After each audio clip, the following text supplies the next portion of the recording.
Hello everyone. Hello. Hi Dusty, hi Rexus.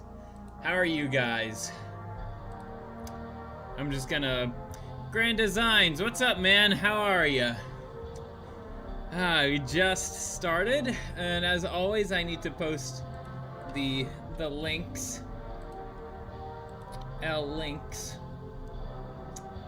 And then we could get started.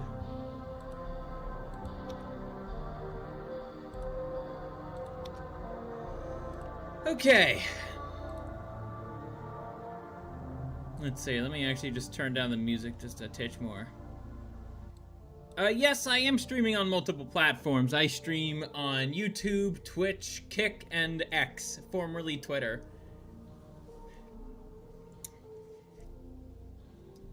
Well, that's nice, Rexus. You're doing well.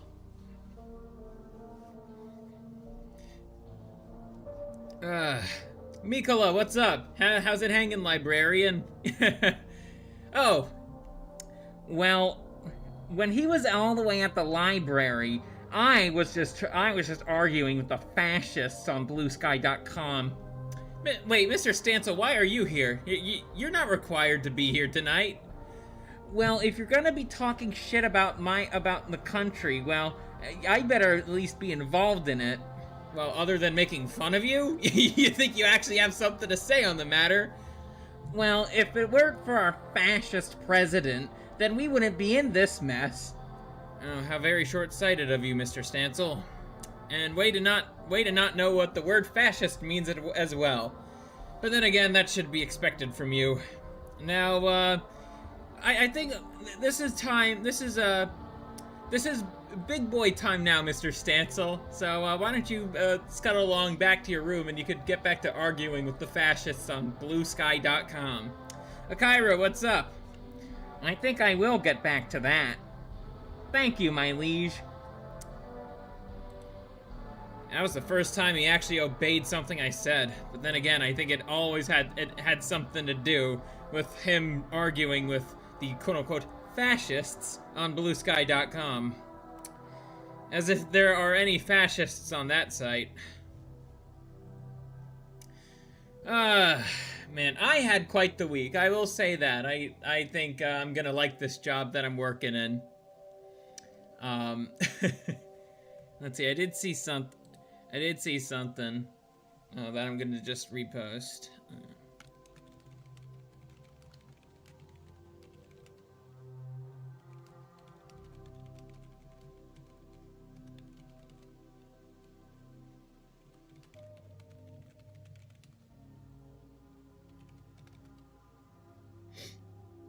Sorry, I'm just thinking of something. Phoenix, what's up, man? We live in a misandry zone. Indeed, misandry is indeed the norm, even though men have built this society. I'm just writing a little quote post.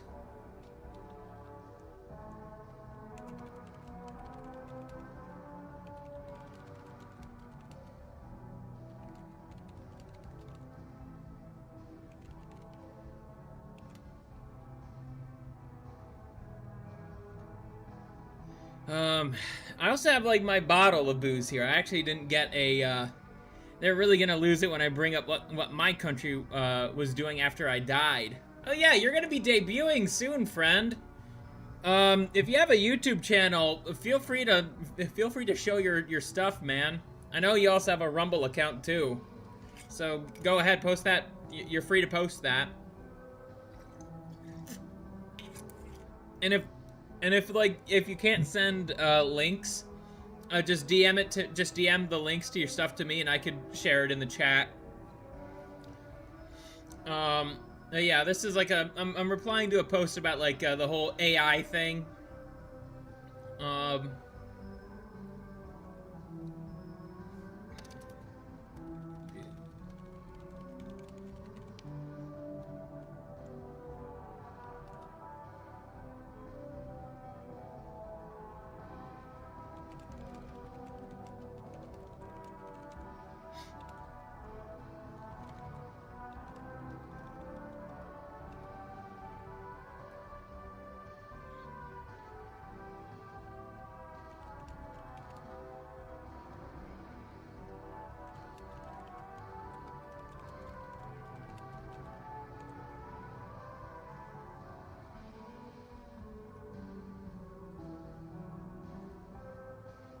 But yeah, there we go. Time to yap about this country being an economic zone. Yeah, we'll get to that. I do have a little bit of a preamble regarding that topic. So, what do I mean when I say we live in an economic zone? I think it's pretty important to define to define terms here. Basically, what I mean by economic zone is like this is it's a place to solely its sole focus is to do business and make money. You are not really going to find anything beyond that aside from just blatant consumerism and corporatism. I strongly feel that the patriotic thing to do in the current state of affairs is to secede from the country. Now, that is an interesting take, Grand Designs. That is actually an interesting take. I've seen some politicians kind of tease a national divorce. But the logistics of that, really the only way that could work is kind of like monarchy coming in. But that wouldn't happen until like I'd say hundreds of years later, and the reason why I say hundreds of years later is that it's on ethnic lines. Like there would no longer be a united crown of America, so to speak. It would be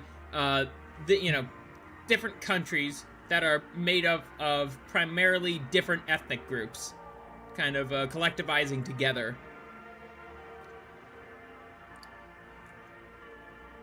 That's how I think of that. But in terms of moving out of the country, it's like the whole passport bro thing kind of came and went. Do you cover the Alberta independence movement up north? You see, I don't really cover Canadian politics all that much. There used to be somebody on my old channel who would always talk to me about that, but but that is something I should look into. I've never heard of it, but that is something I could look into if I ever want to expand beyond American and geopolitics. But today is mainly about American politics. It's also hard to move out of the country for most. It requires a lot of money, even to be a passport bro. Not just anyone can do it. Yeah, you need to have, now especially, you need to have money. And from what I've learned, it's like a lot of the passport bros were the simps from America, and they've exported their simping ways to these third world shithole nations. Like, I'm not even joking about that. Like, you could talk to like actual expats who live in those countries and have for like quite some time now, and then ask them about dating. Ask them about dating, and they will say it's like, oh, the women have been destroyed by the simps coming over there. States used to be able to secede before the Civil War. Everything about our country becoming an economic zone started in 1860 to 1865. Essentially, yeah, that set up the foundations. Getting back to my little preamble here, this is what this place is. This is what America is. It is a really good place if you want to, huckle down, put your nose to the grindstone, make some money. Great place to do that. If you actually want to try to, like, I don't know, build a family, think beyond yourself, have a spiritual life, as in like an actual spiritual life. Good luck. Good luck. That's all I gotta say. And I know I know the phrase "you can't have it all."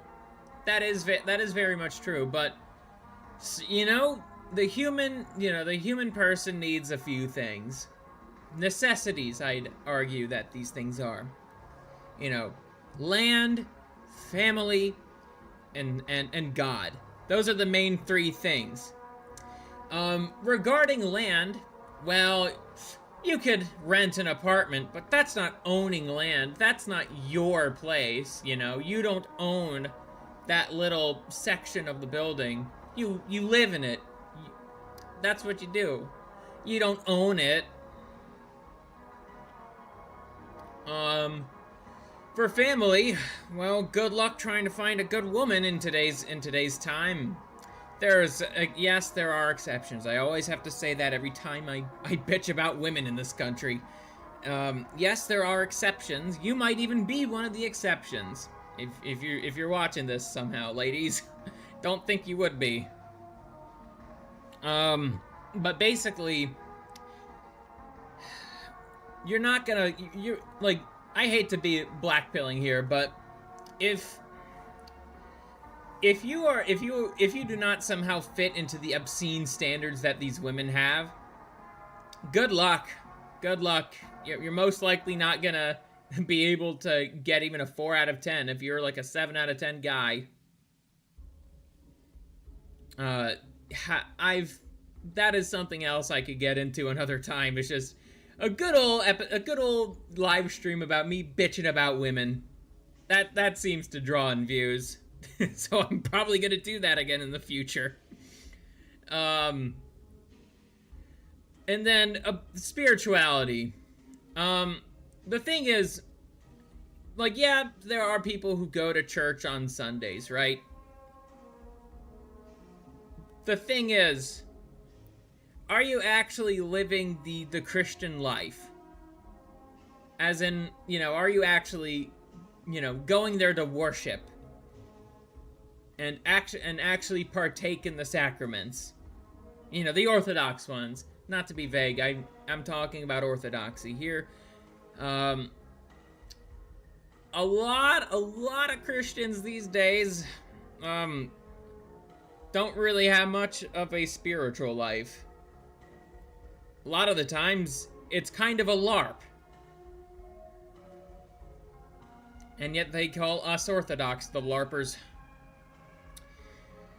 But the thing is, what I've noticed between, like, the Orthodox and other sects of Christianity, or denominations, I should say, what I've noticed is that, they understand that life is hard. Life is full of suffering. They are sinners. And yet they still go, they go to church to, because their soul is sick. Not just as a place to socialize. There is a time to socialize at a church, and that is after the service.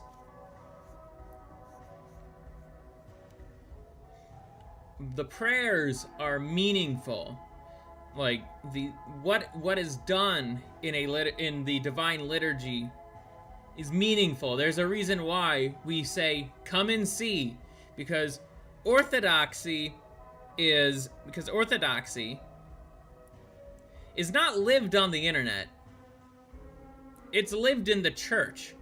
You actually need to go.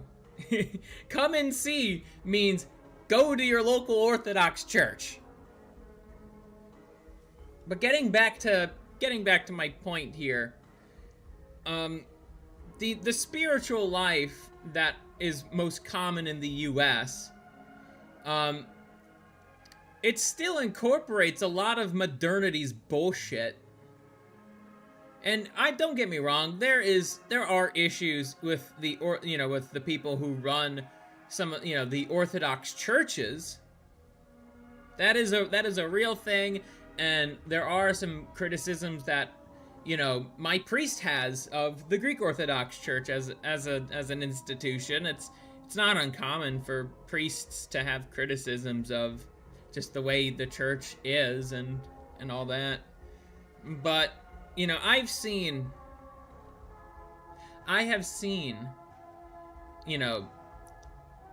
I remember my friend Sheffo actually telling me this. When he was driving by DC, all the Protestant churches had pride flags on them. All of them.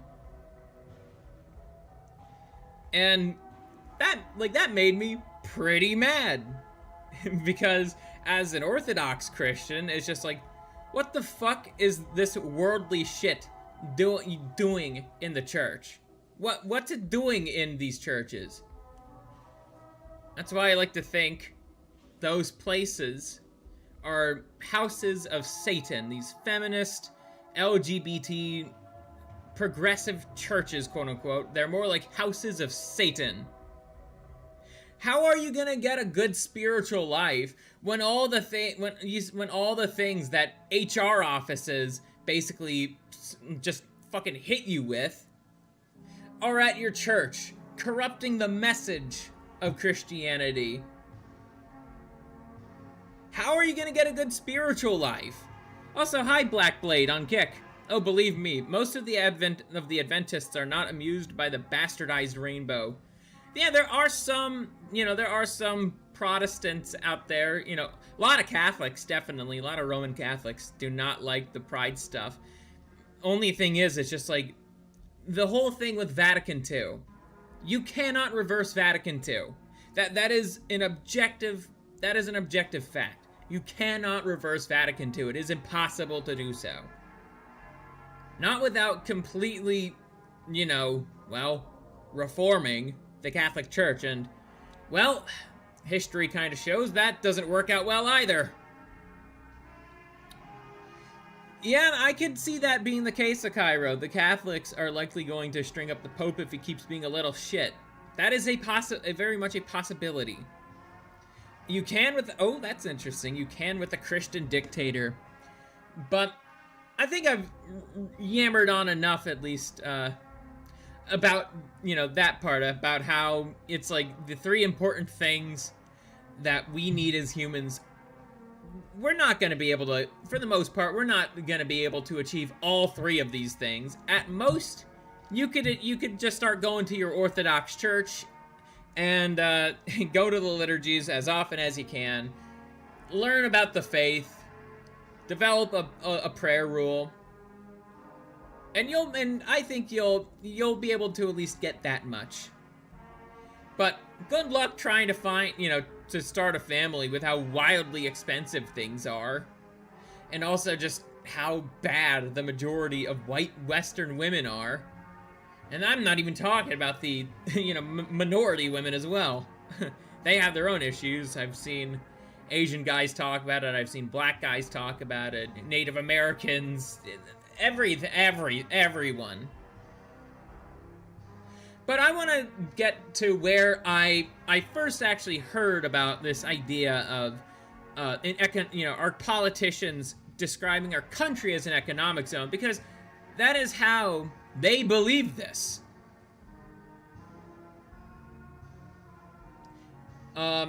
So former politician Marjorie Taylor Greene said, "I believe America is just an economic zone for the global elites." She also claimed that the US isn't a country but an economic zone to be exploited by foreign powers. Greene later clarified she meant America's economy is being controlled by globalists. Who are the globalists?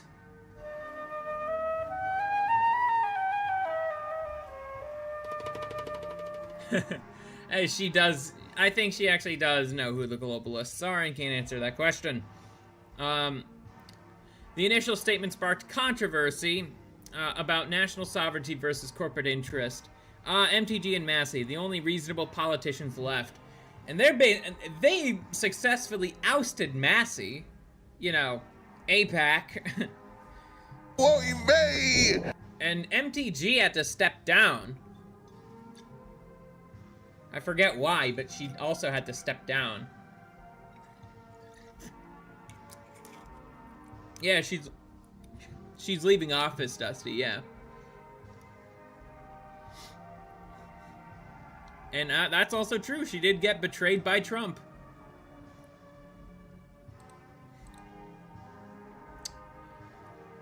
And I would argue that she is right in doing so. The whole, so much for trying to drain the swamp. You are the swamp, Mr. Trump.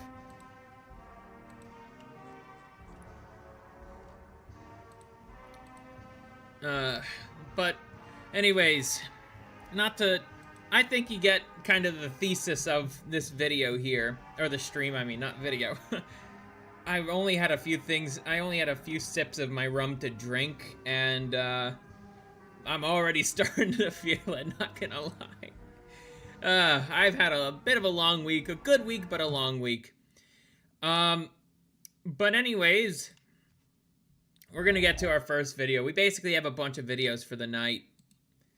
So, Dunksty, it's pay to play it's pay to play, and you need those APAC bucks. Every politician needs those APAC bucks.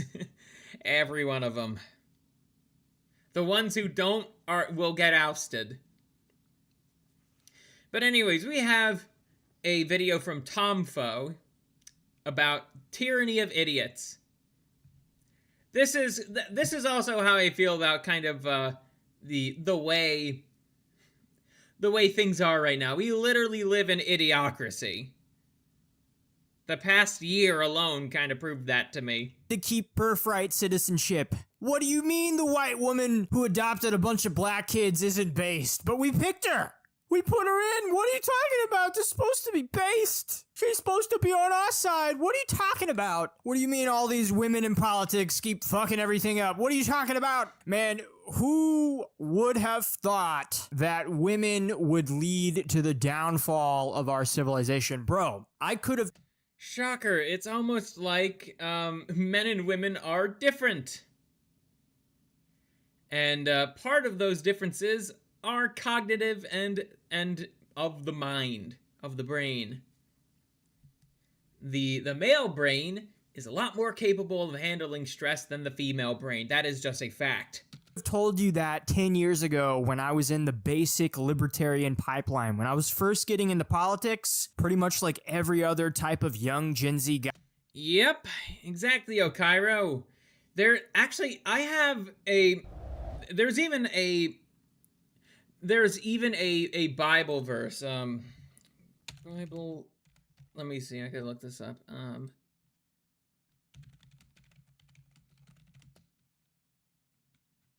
It's like, what, I'm trying to remember it. What Bible verse says your country will be ruled by women and children as... Okay, I still have this AI tab opened up. Isaiah 3:12. As for my people, children are their oppressors, and women rule over them. Oh, my people, your guides mislead you, and the path they lead you makes you lose your way. We could find a better Bible geekway.com. We could go to Isaiah 3. Let's see. Youth suppress my people. Women rule over them. My people, your guides lead you astray. They turn you from the path. And then the context of all this is see now the Lord Almighty is about to take from Jerusalem and Judah, both supply and support. And basically it's God punishing those in Jerusalem and of Judah. Yep. That's a biblical punishment, by the way. That your nation will be ruled by women and children. That's a biblical punishment. And we are fucking living through it right now. Before we got... For Orthodox, there's 3 general paths. Marriage, monasticism, or martyrdom. So don't worry too much if the first path is scuffed at the moment. Yeah, that's also true. But for the second path, monasticism... Most are unfit for monasticism, if I'm being honest. I think, I know I'm not. I'm definitely not fit for monasticism. I lack the discipline. Again, I literally just converted a year ago, so I don't think monasticism is in the cards.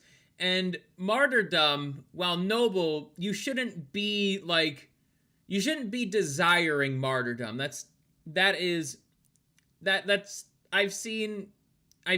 I've read some things about that. It's like you should, be prepared to die for your faith, but don't go willfully seeking it out, But don't be afraid of death, for Christ has risen from the dead and trampled upon death. not like dissident right. I could have told you that when I was a basic libertarian that women would be fucking shit up and they shouldn't be making decisions. What are you talking about? The people that are upset? Because that's the thing is I never thought this was going to go through. There was never a moment where I was like, okay, yeah, that's a sure and they're just going to get rid of it. No, like I knew what was going to happen. And I mean, that's what it is. It's like, Also true, Dusty. Very true. dude, we can't get rid of birthright citizenship. Bro, it's in the Constitution. It's in the Constitution. We can't stop these people from taking over your country with anchor babies, bro, because it's against the... People, this is something else too. There's another reason why I'm just not all that patriotic these days. People literally, Christians included, literally worship the Constitution. The Constitution is a piece of fucking paper, okay? Let's get it through everybody's skulls here. All the Constitution is just a piece of paper. It is people that enforce what is written down on it. Why have you converted, though? There's loads of religious groups. It would take ages to research each with a busy life. So did you have a personal spiritual experience? Why did I convert to Orthodoxy? Simply put, I felt like there was a lot, like, when I was starting to come around to religion again, it's like, oh, I actually do think that, that Jesus, that, I basically was no longer an atheist. My theology, when I first, when I was first kind of reorientating myself, for lack of a better word, I did go back to, a Catholic church for a little bit, only to find that it's just like, I mean, it's nice, but there's something missing. There was just something missing. And as I started looking more into Orthodoxy from suggestions from online friends, actually, it's like, if you're going to look into Christianity, have you looked into Orthodoxy? And I was like, no, I haven't. And then I started looking into it, and I was just like, oh my goodness, I finally got answers to so many of my questions the Catholics refuse to answer. So, because of that, that made me want to do more research into it, and come last year... Actually, no, my first time I went to an Orthodox church was Christmas of 2024. Then I started going regularly when I moved back home, and then I got baptized in October of last year. But I knew the very first time I went to an Orthodox church, I felt like I felt like I'd come home. After so long, I finally felt like it's like, this is what I've been looking for for all of my teen years and young adult years. And I don't regret I don't regret it one bit. I don't regret my search. I don't regret my catechesis. I don't regret anything about it. I feel like I have somewhere I could actually belong to, in a sense. I know that you agree that there's a very big distance from atheist to Orthodox. Absolutely. Dang, I guess the Catholic keys didn't fit. Yeah, so for me, when I was born, I was baptized Catholic. And then, I didn't really take it all that well learning. I didn't really take learning the fact that just how brutal Christ's crucifixion was, at the age of 7. Keep in mind, I am autistic, and I was not ready to hear just that, but without really hearing about the resurrection. What was one of the questions you had that the Catholics wouldn't answer, pray tell? I think the biggest one was, kind of the why of it all. I felt like whenever I asked why, it wasn't what, but more so why. I did go to Catholic school, so I know what they practice, what I used to practice when I was 7, but it was always the why I never the why this was the case that I never got an answer to, or a sufficient answer to. I was just kind of expected to kind of go along with what I was being taught without really like thinking about it. And I did do well in those classes because it's just rote memorization. So that was something else too that kind of just made me, think it's like, well, Catholicism seems a bit too like figured out, but at the same time it's just like I still have so many questions and nobody really has the time or wants to answer any of them. I didn't want to ask my peers about this stuff because I was like 14 at the time. I was more so interested in talking about Pokemon and Skylanders than I was about the faith. But I did get some of the answers I was looking for from the Catholic perspective later on, but it's like at that point I'm just like, okay, I see, but I just like how the Orthodox explain things better. It's a lot more clear. That tirade aside, let's get back to the video. Rules. All right, I don't make the rules, you don't make the rules, but there are rules. It goes against the rules. We can't stop it, man. It's their constitutional rights. I get you. It's literally like this South Park quote. We don't make the rules, we just think them up and write them down. That's what that statement reminds me of. Wait, we were talking about the Constitution? Your grandpa worked his entire life for paper. Social Security and he can barely afford anything. And fuck, you can barely afford anything. I understand that, but you don't understand. It's against the rules. They get all the same privileges that you and your family get. They deserve all of it because they were born, dude. That's going to be a stretch. I can't wait to see like somebody have a kid in a different country, but they have like a plot of American soil in like a jar or something, and they just put the baby in the plot of soil, and they're like literal magic dirt. Like that is how a lot of these foreigners operate under, is this really weird idea of like magic dirt. It's like suddenly they become successful because they're just on the land. Not it doesn't have anything to do with effort being put in. And usually this applies more to people. It's like, oh, why are Americans why has America been doing economically well for as long as it has? Or Europe too. You could also apply this to Eastern and Western Europe. That it must be the dirt they live on. It must be magic soil. It must be magic. There must be something in the soil that when they grow the crops and all that there's magic in them that just makes the white people successful. Well, I mean, there is magic in the soil. It's called Monsanto pesticide, and I wouldn't really say its spell is all much of a good thing. I wish it was magic soil. It would make things easier. An Indian or third world would absolutely try that. Yeah, exactly. Insert canister of grave dirt from saints. Well, so Mikola, that's a little different. That is a little different. And even then, it's not the dirt that gets venerated. It's the saint that gets venerated. So I wouldn't say it's like magic soil.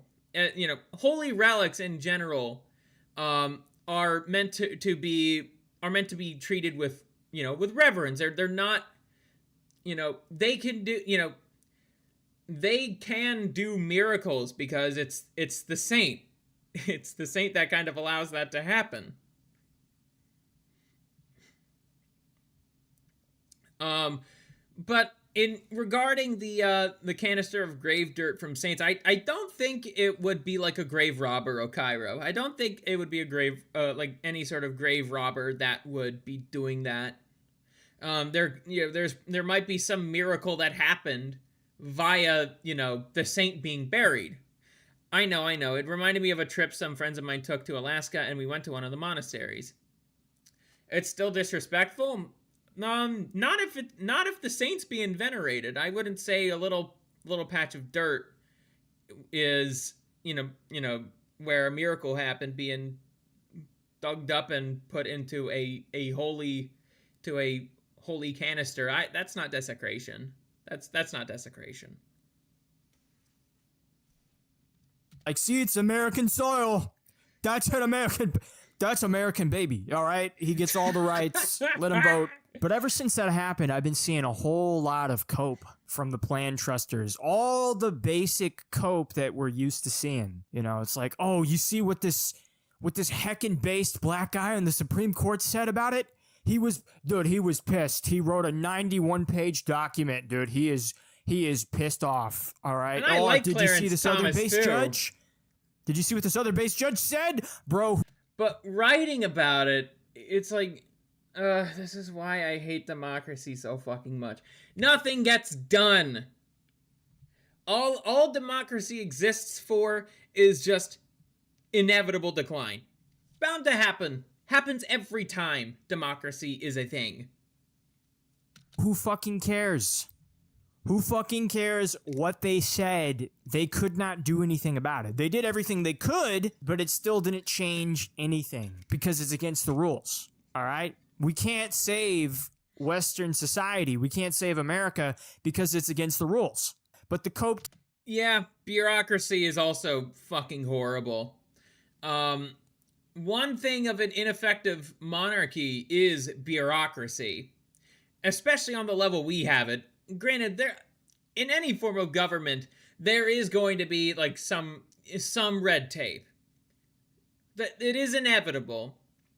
But in a monarchy, the king is the one to destroy the red tape. Not make more of it. If a king is making more red tape, then he's a bad king. Continues. You see the people posting on X, they're posting the court has made their decision, now let them enforce it. Oh wow, that... Yeah, which is just a bunch of fucking cope. Bad cope too. It's just like, well, it could have happened, but we just gotta trust the plan, people. There has to be some 5D chess move. No, it's not a 5D chess move. It's just government incompetency. And also, this current government, the Trump administration, very much has a vested interest in importing H-1Bs. Even though it's slowed down due to the amount of backlash it got, I have a feeling if it kept on going, revolution might have actually happened. But it's like, he did enough to placate a lot of the more saber-rattly types. And because those saber-rattly types are also low IQ and should not be engaging in politics in any way, shape, or form, yeah, this was going to happen. Based Andrew Jackson quote with the Trump picture, this goes so hard, guys. Let's see them enforce it. Dude, how about you guys enforce the law? Forget about birthright citizenship. What happened to mass deportations? You know, what happened to all that you guys promised? What happened to Antifa being a terrorist organization? What happened to that? Like, you guys aren't busting down on that? How long has it been? It will keep going. They hired an Indian to advise the Federal Reserve, who just fired Americans and hired 5K H-1Bs. You see, when I was in the job market, then I was competing with the third world. I'm going to explain this in an upcoming video. But there are these things called, degree mills in India, where people just have fake degrees. And it's like, oh, that gets them interviews. And not to mention all the other shit that's wrong with the job market as well. But H-1Bs are very much fucking things up. Especially the ones from India. I elect Giovanni Farash as the new czar. Who is this Giovanni guy? Feel free to send me some info about him. Probably sounds based, if I'm gonna take a guess. 2 years saying it's a threat to our entire society, and yet there's nothing that's happening, and then they say, oh, well, we can't infiltrate them to find out who's in it. It's too impossible. They're too spread across. Like, we can't get in there. And it's like, bro, there is a woman on YouTube who constantly infiltrates Antifa groups, far leftist groups, almost every fucking day. And she does it while live streaming. She gets in these calls, shows their faces, shows their names. She does that all the time while she's live streaming it. And you're telling me the FBI can't do it? You're telling me the FBI cannot infiltrate these groups? Don't even get me started on the incompetency of the FBI. It is, you know, there are a lot of evil people that, you know, that should be taken care of. And by taken care of, I mean, with a little bit of lead. They just don't do it. You know, there's a process, and they have other things to do. They're not incompetent. They're just defending those they want to defend. Yeah, but at least to me, it's just like, you have all, especially when you see all the shit that's being posted on Twitter, like the amount of fucking pedophiles, zoophiles, every other evil type of person that's on that platform that is able to speak their minds, just outing themselves. FBI ain't doing anything about that. They're not doing anything about those who want to bring harm to children and animals. No, that's too above them, you see? That is too above them.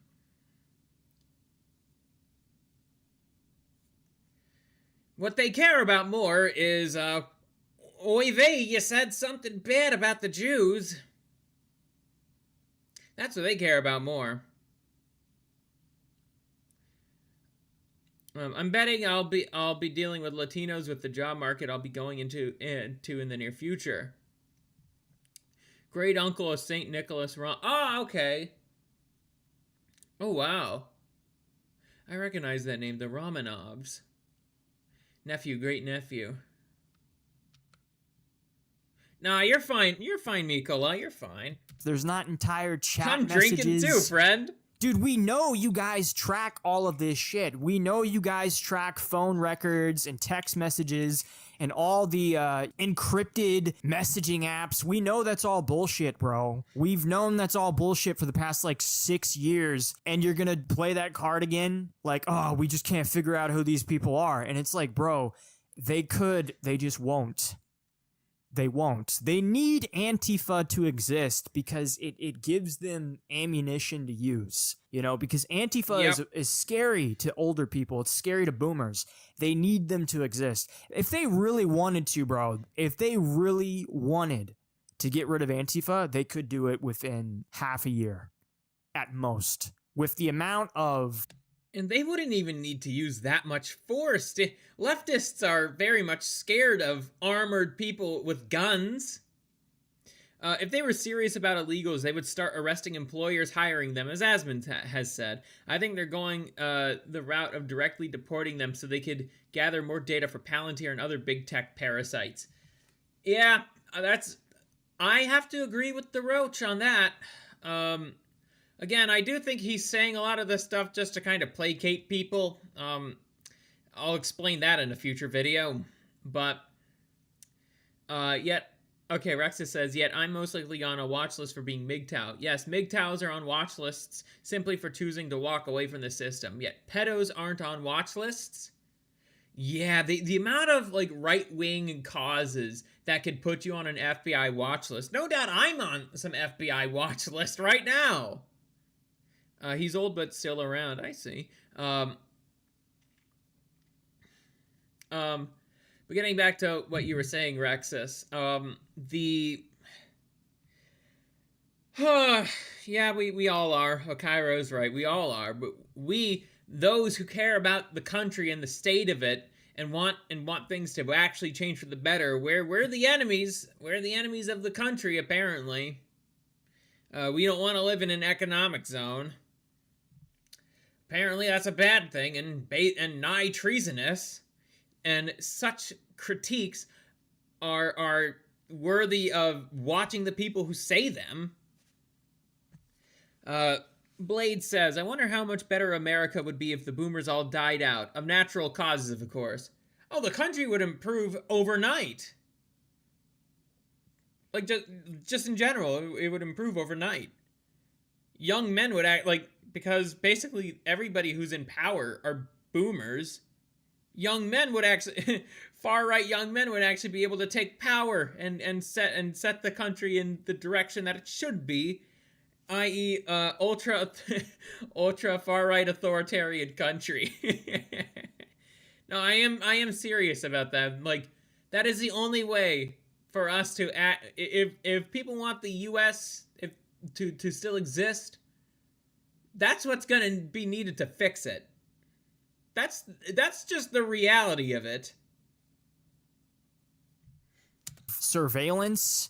Indeed, having a genuine moral compass gets you on a list. And tracking this country has with AI, with all these programs, all this software, all this data. You're telling me you can't do it? We know you can, you just won't. And that's part of the problem. It's not that they can't, it's that they won't. It's because it's the whole system as a whole. Like, the reason why all of this conversation surrounding the Constitution and how, like, oh, well, we got to get rid of this stuff. We got to get rid of it. And then on the other hand, they're like, oh, we can't do that, man. It's against the rules. It's constitutional rights. And it's like, dude, like, that's the whole point. That is what the Constitution... No wonder why Andrew Wilson says rights are cringe and gay. And I agree with him about that, too. The reason why I agree with him on that is, like, so... The thing is, we have duties to each other, not rights. God, like... Christianity, in Christian moral framework, we have duties to each other. That's outlined pretty clearly. God does not grant us rights, really, other than the right, I guess the right to life. If you're, we shouldn't, Kreemsicle does not like abortion one bit. And if he was in power, he would outlaw it and make a certain kinds of knots to deal with those who kill children in the womb. Privileges. If you cannot meet the obligations of your privilege, you don't enjoy that privilege. Thing is, many rights these days are just privileges. They're not actual rights, but I would say basically all of them are, especially these days, all of them are just privileges that we didn't earn to get. Hell, I'm betting my talk about counter-propaganda and infiltration has me on a list already. It might even get me deplatformed and debanked. Deplatformed, yes. Anyone worried about Weimar solutions needs to direct their efforts at the root cause of the issue. The ones creating the Weimar problems. Yeah, I wonder who's creating the Weimar problems. And people, and I gotta be honest, and I am gonna tease a little bit of an upcoming video. People like Asmongold, like Chibi Reviews, like Madam Savvy, AI Emerald Apple, a lot of these culture war people, they will never, ever talk about who's making the Weimar problems. Their whole business model relies on the Weimar problems existing in the first place. Because you know what would happen if all the Weimar problems were solved, like, overnight? Well, I'd probably just be doing gameplay streams then. I like playing video games. I'd be happy with that. I just cancel all my videos that I have lined up and just switch to being a let's play channel. I like playing video games for you guys. I have fun with it, like, especially with my Doom the Dark Ages playthrough. I mean, my shitty Will Stancil impression I felt like it's been making the playthrough really special. So I'd still be able to entertain you guys.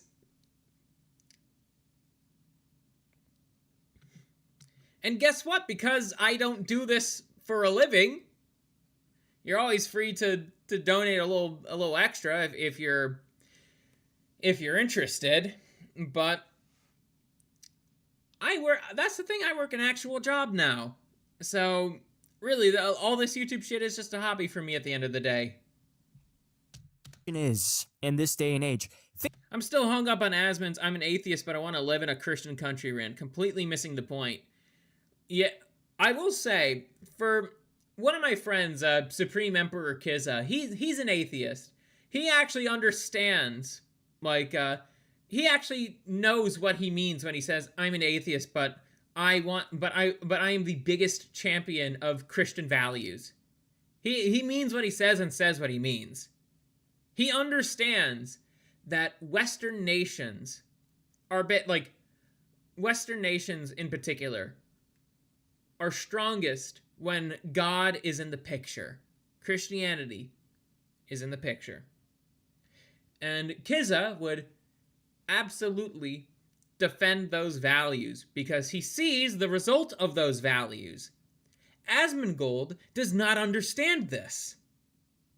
He says that I'm an atheist, but I want to live in a Christian country because he just wants to reap the benefits of Christian morality, not really having to partake in any of it.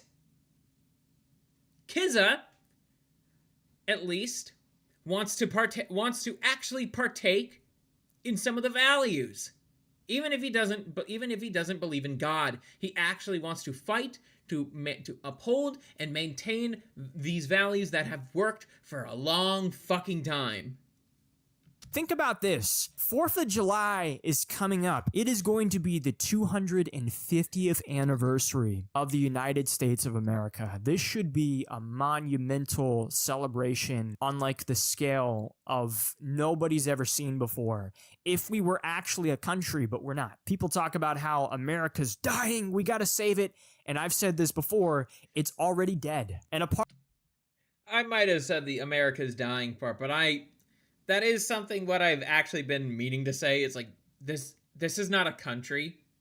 I'm glad that Chronic was finally able to kind of say it in a way that it's like, okay, I find, like, something just clicked with me when I was listening to his, his speech about, like, just why this isn't a country, why America is not a country. I was like, okay, this finally clicked with me. Finally. And it's like, yeah, we're not a country. We're an economic zone. The country died a long time ago. Now the sole purpose in American life is just to basically make money.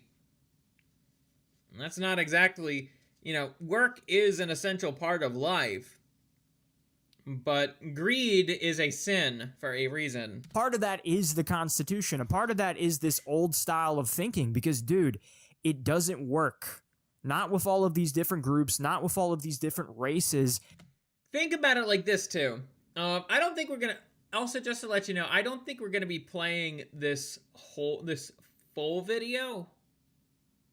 And Okairo, actually, perfect segue into what the next thing I want to talk about, and we actually get to see just kind of the fruits of the country. We're not gonna watch too much this for too much longer. If I'm being honest, it's a good video, and I will link it if you guys want to listen to the rest of it.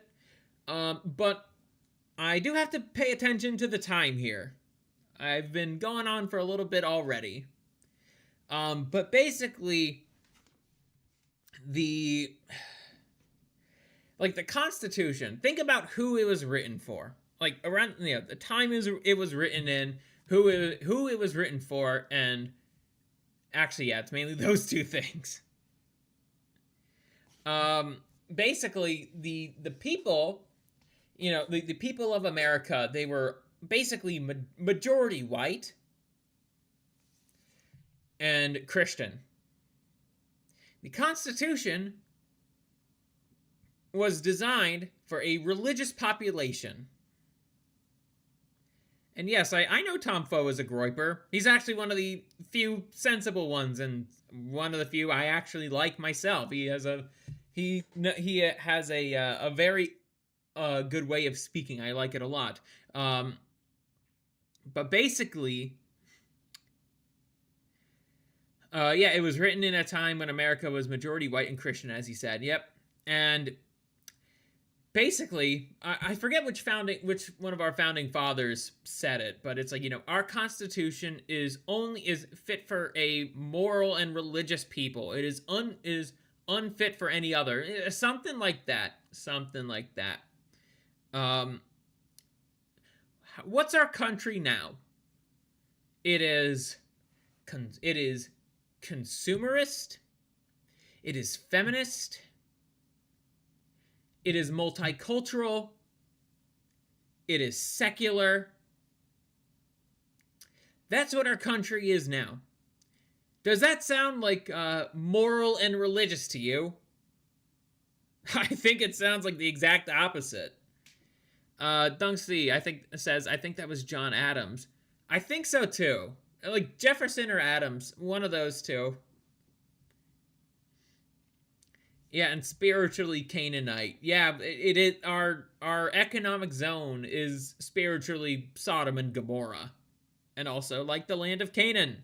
You bring these people in, and what do they start doing? They start playing the game. They start using your rules against you because they know you'll follow them, because you do, but they won't. They have no desire to, only when it benefits them. This is one of those things. They are stretching the 14th Amendment to its absolute limit, and they completely got away with it. And they're saying, oh, we're going to try something else out. And you see all the copers. They're like, don't worry, man. Trump's going to have this one in the back. Bro, they don't fucking care. They want these people to stay here because they represent corporations. Think about all of the big businesses. Morally bankrupt is what America is now, unfortunately. Yeah. One thing to know, this is something important. Our country was founded by majority Freemasons. If you didn't know this, now you do. There were, no doubt there were some, a small minority who weren't. Some of them were some flavor of Protestant. 2 were Catholic and 1 was Orthodox. And the one who was Orthodox is venerated as a saint. Fun fact. But that should kind of show you that it's like, this is always inevitable. The people, so to speak, were very much, Christian. I could at least say that. I have my issues with Protestantism and all that, but I could at least say they were Christian. And again, a nation is its people. Never forget that. A nation is its people. Remember that one South Carolina senator that called us Russian sleeper agents? Well, he called me one, being Rokor. I remember such slander. I do. I was fucking fuming when I first learned about that.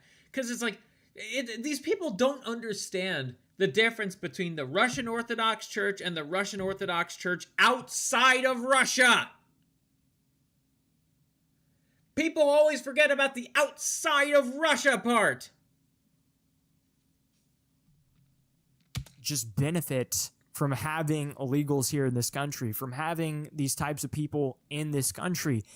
A big reason why Rokor even exists is because of the Cold War. Not saying that your sect of orthodoxy is illegitimate. I'm not saying that at all. I'm just it is important context because I forget the exact reason. My priest explained it to me. But it's like, yeah, the America at the time was like, oh, Russian Orthodox, like, we don't want that. And so, yeah, that's how Rokor kind of came to be. But it is a legitimate thing. I'm not saying it's not legitimate. It is very much a legitimate branch of orthodoxy. They want them to stay. They've completely given up on you, and so they're just going. It's also a very based. Probably the one. It is extremely based as well. If you look into a lot of what the like the priests in it have to say, very based crowd. And to dog whistle to you, they're just gonna say certain things that makes you think that they're on your side. Oh, wait until I tell you about the Western Rite liturgy. Yeah, I'm aware of Western Rite as well. I know I'm Eastern Rite. I know the Greek Orthodox are Eastern Rite. But yeah, I don't hate those who practice Western Rite. And then eventually when you wither It's flawed, but you know. out and you're completely just unusable, they'll stop using you and they'll abandon ship because they're not even on the same ship you are. They don't give a fuck about your ship. They know there's holes. They've already jumped. They're already somewhere else. That's what they're fixing to do, especially the GOP as a whole. And that's the problem. You have people that are unwilling to do what is necessary to save this society, but also they don't want to. It's not something they desire Isn't Rokor Eastern Rite? to do. And the people on our side I'm are so fucking genuinely stupid. asking. They'll watch an interview with JD Vance, thought it was Eastern a Rite. guy who has said so much shit. Think about what this dude has said. He said somebody who has been an American for like a day has just as much right to be here as somebody who has a heritage and a lineage that's been in this country for hundreds of years. That's what he says. But if this guy, this fucking idiot, goes on TV and says something that's kind of base, all of these stupid And by they, I think you mean America, hate anything with the name Russian in it. Yeah. A lot of Protestants really don't like the Russian church. They really like that is a thing. They really don't because Cold War. As if the Russian Orthodox Church had any involvement in the fucking Cold War. fucking white idiots are just like, oh, he's our guy? Oh, he's so base now. He's so base now, guys. JD Vance is our guy, bro. He's gonna save us. Even though he's married to an Indian and he hated his own white family, and that's why he married an Indian to begin with, and he's in bed with Palantir and the PayPal Mafia and all these other things, they forget all about that because he said something cool. And they forget the fact that he went on making... Ha ha! Nothing like watching kick-ass AI videos with your financial benefactor on X.com. That was one of my favorite videos from Emily Yukis's The JD Vance Show. Kelly not even a month ago and defended the Iran war, but they don't even consider it a war. They say, well, it's just a military engagement. It's just a military engagement, guys. Yes, but the Russian patriarch through Rokor are the only ones who acknowledge the Orthodox who pleaded to use the Western Rite. It's too complicated to explain here. Okay. Like when I see Western Rite, I see like somebody with like the flag of the Vatican in their bio. So my mind kind of just assumed it's like, okay, Western Rite is it's some weird it's like some weird crossover between Roman Catholicism and Orthodoxy. It's just, but I'm willing to learn a bit more about it. But I know that you know it has been a point of contention in the Orthodox circles, so to speak. But I do know that my church is Eastern Rite. I know that. So feel free to, like, if I'm missing anything, Mikola, feel free to explain it to me in DMs or something. Yeah, a military engagement that's costed us how much money? Billions of dollars? It's a war. And now it's a soft power war because it's affecting the economy in a lot of different ways. And people haven't even felt that to the max yet, but they will. And then they blame everything but themselves. They talk about the gas stations. They're like, it's the gas station's fault. They're taking advantage of the people. And they're charging so much money for gas. It's their fault. It should be cheap, guys. I don't know what to tell you. We did everything we could. It's like, bro, even if that were true, and let's say it is, let's say all of these gas corporations are taking advantage of the American people, because, like, why wouldn't they? It's a big corporation. That has to be the biggest fucking cope I've ever heard from these types. Oh, it's the gas station's fault. Well, if you've ever learned a little bit or two about how gas prices function, you will know that well, it just so happens we're not really drilling much oil despite the promise of drill, baby, drill. You know, so much for turning on the Keystone Pipeline again. This fucking administration. like, we can't be drilling our own oil. We need oil from Iran. You know, the whole blockade at the Strait of Hormuz. What a fucking mess. And in some places, gas prices are still rising. All those MAGA guys putting up pics of Biden on gas pumps with the text, "I did this," are real quiet right now. Yeah, and I felt like seeing pictures of Trump, like, "I did that." It's like, justifiable.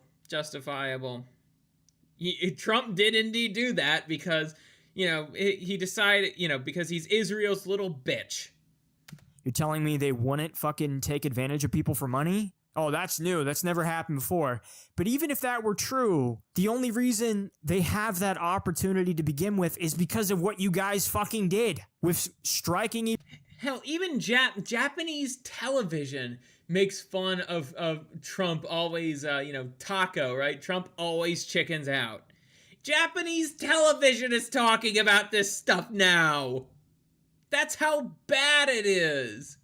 Iran, with letting Israel bitch you around, with fucking doing all of this stuff. That's the only reason they would have those cards to begin with. They're just playing the cards they've been dealt by you. And they blame anything and everyone. And you see JD Vance, I'm getting kind of off track, but you saw him go on Megyn Kelly and he's like, look, we know that people who voted for us, they didn't want war. They didn't want these things. But you know what? People like Mark Levin also voted for us too. Like, they're also a big reason we won, and they need these things to happen. So they're just as much a part of MAGA as you guys. That's like 5 people, and most of those people fucking hated Trump to begin with when he first started getting involved. But now they're on board when they're doing things that they want to see. And that's the problem. People forget this stuff. They'll watch JD Vance or Trump go on some news segment or get interviewed by a journalist and they'll say something funny. And to be honest, it's not even funny anymore. They say the same shit every fucking time. Fake news and all the fucking old... It's all... I swear, every year that goes past, the more I just get vindicated on my stance that politics is all just theater. It's the entertainment division of the government. That's all it is. If you really think about it. But also the thing is, what happens in the show impacts everyone else. That's something I wish 23-year-old me kind of recognized. Glad I recognize it now. I think that's a good place to leave off on this video. I will send the link to it if you guys are interested in listening to the rest of it. It's a really good video. I listened to it on my way to work. But we do have... Actually, I will just see my notifications real quick. Okay. So we have a video from Legion of Men saying, Feminists want less white babies. I remember seeing this on the timeline. To be clear, though, I'd advise against vandalizing gas pumps either way. If that is the case, then is there any point in voting? Well, no. There's no point in voting. It's all rigged. Seriously, you might have heard this before, but voting doesn't matter. It really doesn't. The candidate the establishment wants will get in. There is no point to voting. This is what democracy always turns into.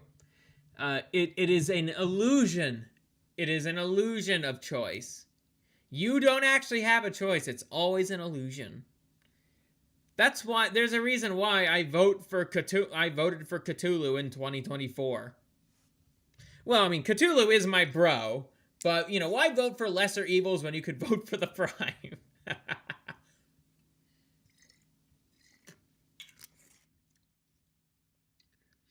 But remember one of the other tangents I got into about, how we live in a feminist nation? I think this is a perfect segue into that. Guys. It is a damn good illusion, indeed. We have a German liberal here, says white... They don't care about you. By the alt hype on BitChute explains why voting is futile. Feel free to send that in the kick chat. the link in the Kick chat. Western people have a moral duty to have fewer kids and take more refugees If you can. because, quote, we ruin the world. Listen. By the way, this chick is Jewish. Just getting out of the way now. This chick is Jewish. I'm 100% convinced that if Harris won, there would be virtually no difference than what we are experiencing now. The one difference is that we'd be experiencing all this faster. That's the one difference. This stuff is still happening, but it is happening at a slower pace. I was gonna say slower, more reasonable pace, but it's just at a slower pace. If the Democrats were in power, things would be going down the shitter. I think we'd already have collapsed at this point. I'd rather die for an honest dictatorship than live in a corrupt democracy. Some commentator on a random video I watched. Base quote. Listen to this crazy. We have also a proud slogan, "My bloodline ends with me." And I can say that because I don't have any brothers or sisters, so my bloodline does end with me. And I think this is a very responsible choice. For most people, having babies is the most natural thing in the world. But according to anti-natalists like Dr. Verena Brunschweiger, there are 8 billion reasons we should stop. The German feminist and child-free activist is on a mission to convince women to... German feminist, child-free activist, please. Like all... She's not German, Bo. Though, granted, I think I know for a fact you know this. But still, look, do you guys notice who this anti-natalist messaging is directed towards? It's not directed towards, like, the people in the third world who really should maybe slow down on that for a little bit. That way they won't have a further rape crisis going on. It's not directed towards them. the people and nations that are the biggest India and China create way more harmful emissions than America ever has. And yes, Black, you got it correct. It is directed at white women, and it worked way too fucking well, primarily because of all the other feminist nonsense that came before it. All of you just slowly erase yourselves and your bloodlines from the gene pool naturally, please. White people are already a minority. If you didn't know this, white people are only 7% of the global population. Technically, I don't fit in there because I'm not full white. But it's like, yes, I fully agree that, white people should have their own nations. Fully. It's directed at the people who are already having less kids. Even China, who had their one-child policy, is actively trying to undo that. That is true, Cairo. You're white enough, orange boy. No, but Cairo, I have to be honest. Like, I can't say that I'm white because I'm part Iranian, part Kurdish, and part Jew. I can't say that I'm white. That would be dishonest. Or full white. All waves of feminism poisoned their brains back in the not the 80s, friend. The 20s! The 20s! That was when first wave feminism started, and yes, it was led by majority Jews. So just do us a favor, all of you all at once, just decide not to have kids and like really stick to it though. Stop having children. She says it's bad for the environment. Yeah, technically I can say that I'm part Aryan. I technically can. I got a bunch of bloodlines in me. Environment, bad for their health, and makes them slaves to the patriarchy.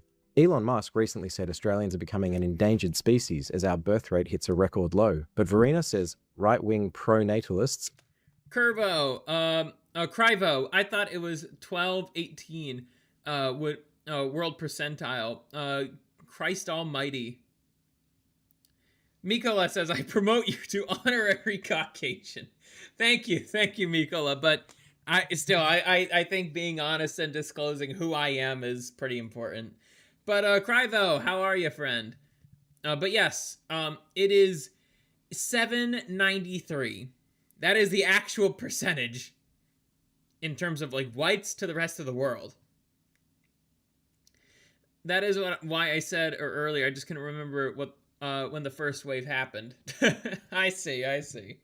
Only care about one thing. Everyone, especially right-wing politicians like Trump, Vance, etc., want women to have more and more white babies. And this is a dangerous development which ultimately... I think Aryan is actually Persian, just say German. Yeah, I am part Persian.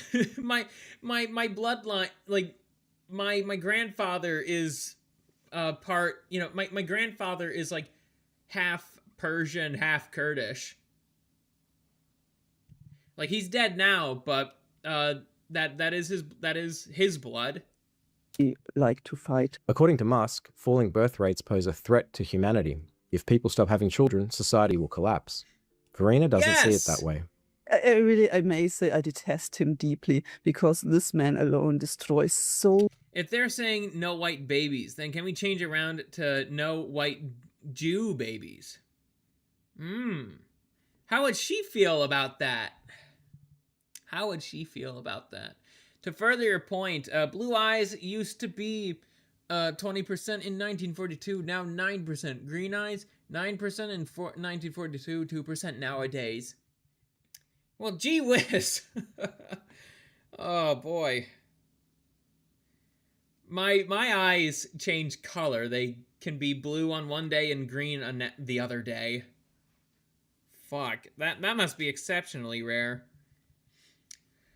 I should have not assumed that you'd use the term in the Yahtzee sense.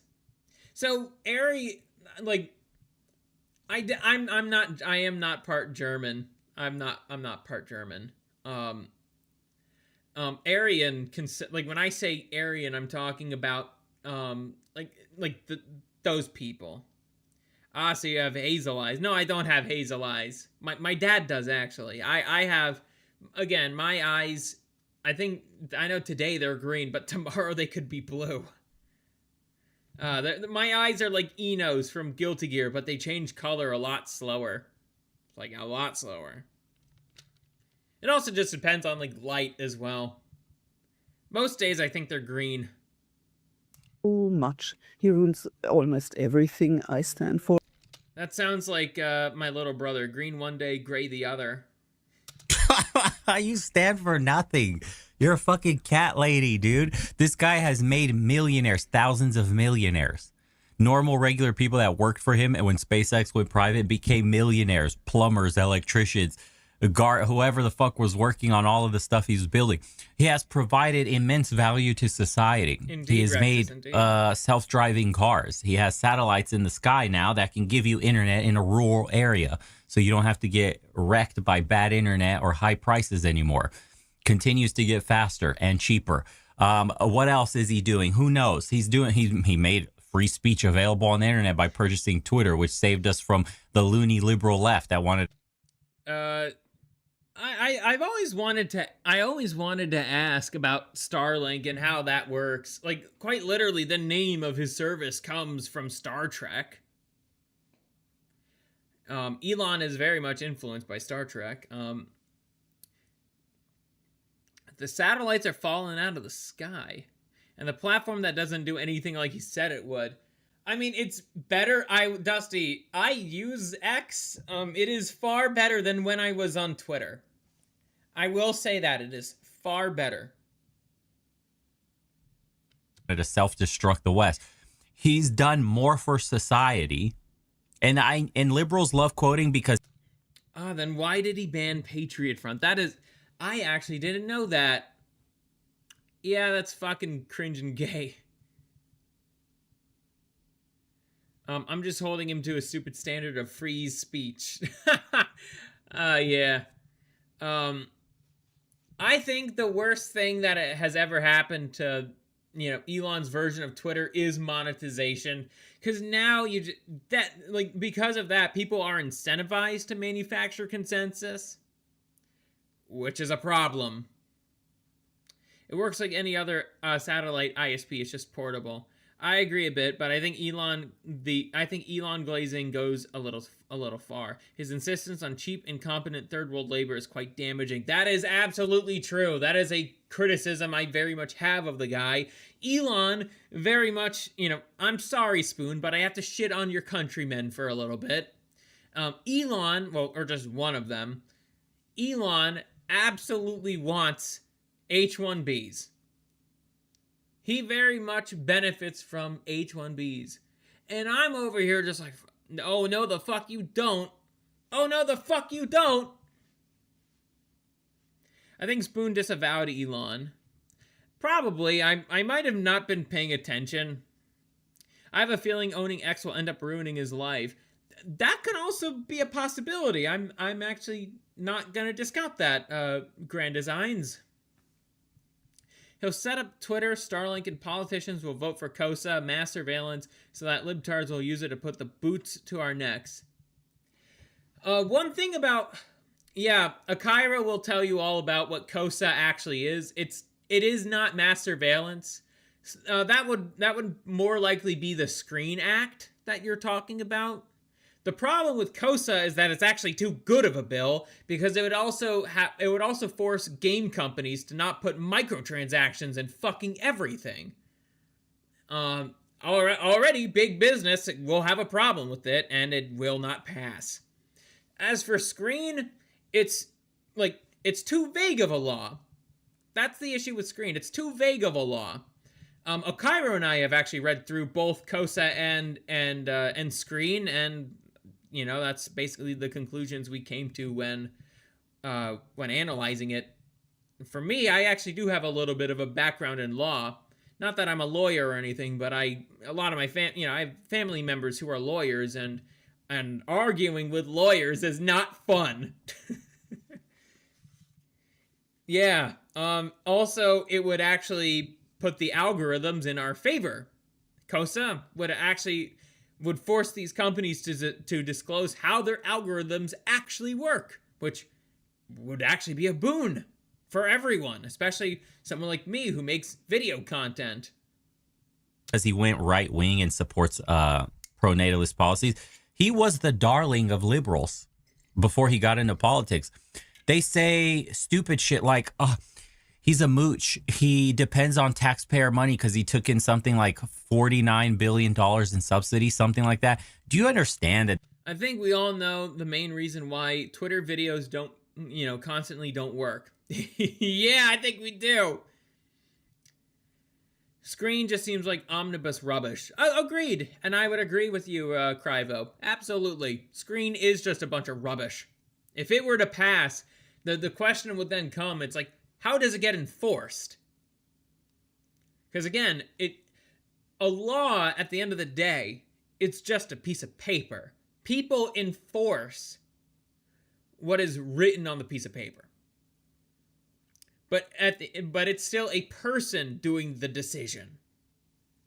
This guy has... It's not the paper that tells the person, do this. It is the person interpreting the paper and enforcing their interpretation. Akira says, yes, enforcement matters more than the law itself. Produced exactly over $1 trillion. He has produced over $1 trillion in value easily. And then some.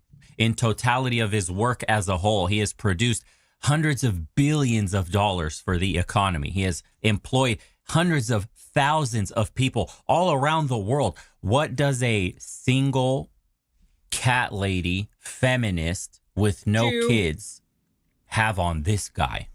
You Nothing. Detest him for what? This is my problem with liberals.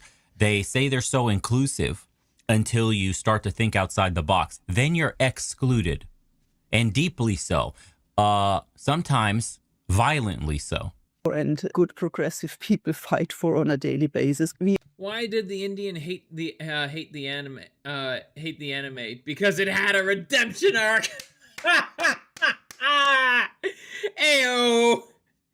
And when you consider things, no company or even ISP is going to do anything that endangers the Safe Harbor Act. The moment they're proactively moderating, lawsuits are raining from the sky. We are so many billion people. How can one say we are going to go extinct? I can't believe this.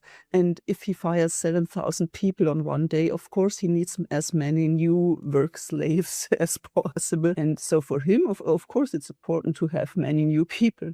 And he doesn't like people who are not white anyway. Or maybe it could just be the fact that Elon actually does somewhat care about his own people. I don't know. Maybe that could be the case. I don't know. Again, it's it's not like whites are only 7% of the global population or something. No, it can't be that. As everyone knows. So it makes sense to encourage white women to breed. And he uses women as incubators. He has 14 or 20 or whatever. I lose track. Way too many kids. Verena says she often receives backlash and criticism for her views. It's part of the general backlash. I noticed that they keep using pictures of this broad when she was younger. Like, look, like she's old. This bitch be old now. And who would want granny feminist here to just be like, don't have the kids, don't have kids, free love. I never had kids nor grandkids, and look how happy I am, chugging bottles of wine every night just to fall asleep. I think Elon is a mixed bag. He often looks like he's trying to adhere to what the government, quote unquote, wants, but also do his own thing. I think Elon is just trying to balance on the knife's edge. I could agree with that, Cairo. I see that. Without the government, side knifing is worse. You receive if you are in the public eye as a feminist, especially as an advocate for the child-free lifestyle. Vast majority of the population is not parent material. Well, yeah, I mean, just look at the third world. She makes it sound like a bad thing, even if it were true, which no, I doubt Musk of all people would do that. But what always amazes me negatively is that millions applaud people who say women are only... We already discussed non-white people who Elon hires en masse. Why would he screw his fellow whites out of good-paying jobs if he loves them so much? That's why I say kind of. Like, in my tone of voice, I'm like, if he loves them so much, he should be giving them jobs. That is an important thing to note. He should be giving them jobs. Recent college graduate white men, give them a fucking job. Help them move. You have enough money to do that. Help them move, and they could get started. Wow. That will help incentivize the growth of the white birth rate. Just to say it, no need to repeat it on stream. Lady, let's discuss the Jews and how they're not good at many things either. There's a reason why historically Jews have worked financial positions in every place they emigrate to. Good as incubators, sex objects, and that's about it. And if they are 40 or older, please bury yourselves. And I receive this as well, of course. People write to me and say, oh, please. Do you know about the Trump accounts for children? Elon has not donated any money for it. I actually did not know about that, but that is interesting now that you mention it. Yeah, like, perhaps Elon should be putting his money where his mouth is. Yes, they could smell money 5 miles away. Please stop. Yeah. Verena says white people have a moral duty to stop having babies and let in more refugees. Yeah, of course, my focus, and that's what drives the AfD nuts is. The AfD Nazis. This guy's a Nazi! The leader of the AfD is a lesbian woman married to an Indian woman. Married, quote unquote. I don't count gay marriage as actual marriage, because I'm a Christian, and I operate off the definition of marriage as it's said in the Bible. But it's like, how is that far right? Like, you know, she says like some nationalist things just to appease a bunch of disgruntled people. I think a lot of the AFD is just controlled opposition. The AFD guys who she is promoting the murder of. I see. And Blade says, I count it as an abomination. Yes, I agree, it is an abomination. We have to cut back on our numbers. I admit that, because we produce so much and everyone knows the iPad formula. Impact always consists of population, affluence, technology. And if we emit like crazy and use resources way more than we have, so yes. Okay. I also don't understand this thing about like ecology and saving the planet. Dude, we recycle. Enjoy your Jew ramble. I gotta mourn my cat. Well, hey, I'll say a prayer for your cat, man. Like by the time I go, you know, when I go to bed, I'll say a prayer for your cat and for you, my friend. I hope that I'm sorry that your cat has died. Lord have mercy on you, friend. Recycle trash here in the West. We have a functioning waste systems. We have laws and legislation for the most part that protect rivers and waterways. And the government is up. All right, you get fined for throwing litter on the ground. You'll get like a $600, $700 fine. You throw a piece of trash out on the highway or some shit, and you actually get seen doing it. Then you look at the fucking third world, and they have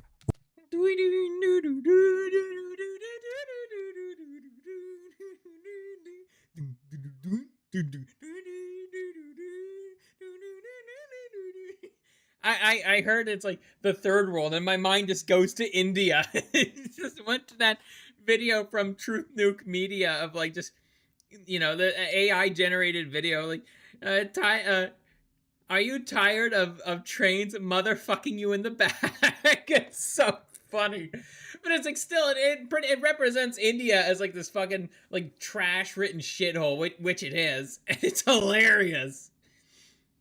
How you look at the third world, especially Indian waterways, and it's horrible. Indian music intensifies.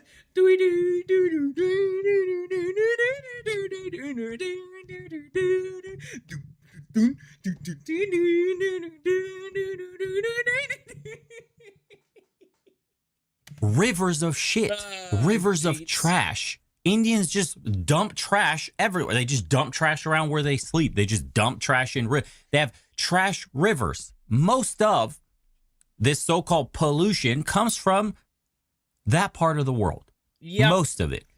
The Ganges River is holy, which is exactly what your stomach will be if you drink from it.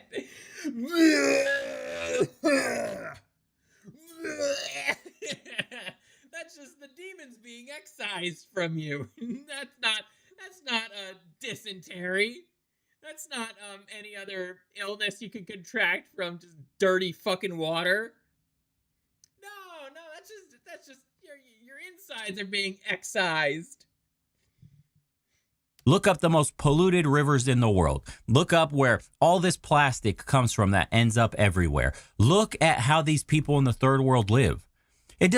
We're not saving the turtles, boys. They took us off plastic bags in some state. In Europe, you got to bring your own totes now. They don't let you, you got to pay for bags. There is no more plastic bags. That went away. Remember the straws? Cholera came from India. Just saying. Yep. Plastic straws. Got to save the turtles, bro. Got to say, because it's totally us here in the West with our plastic straws that are going to make an impact when you have rivers of fucking garbage in the third world. People don't give a shit.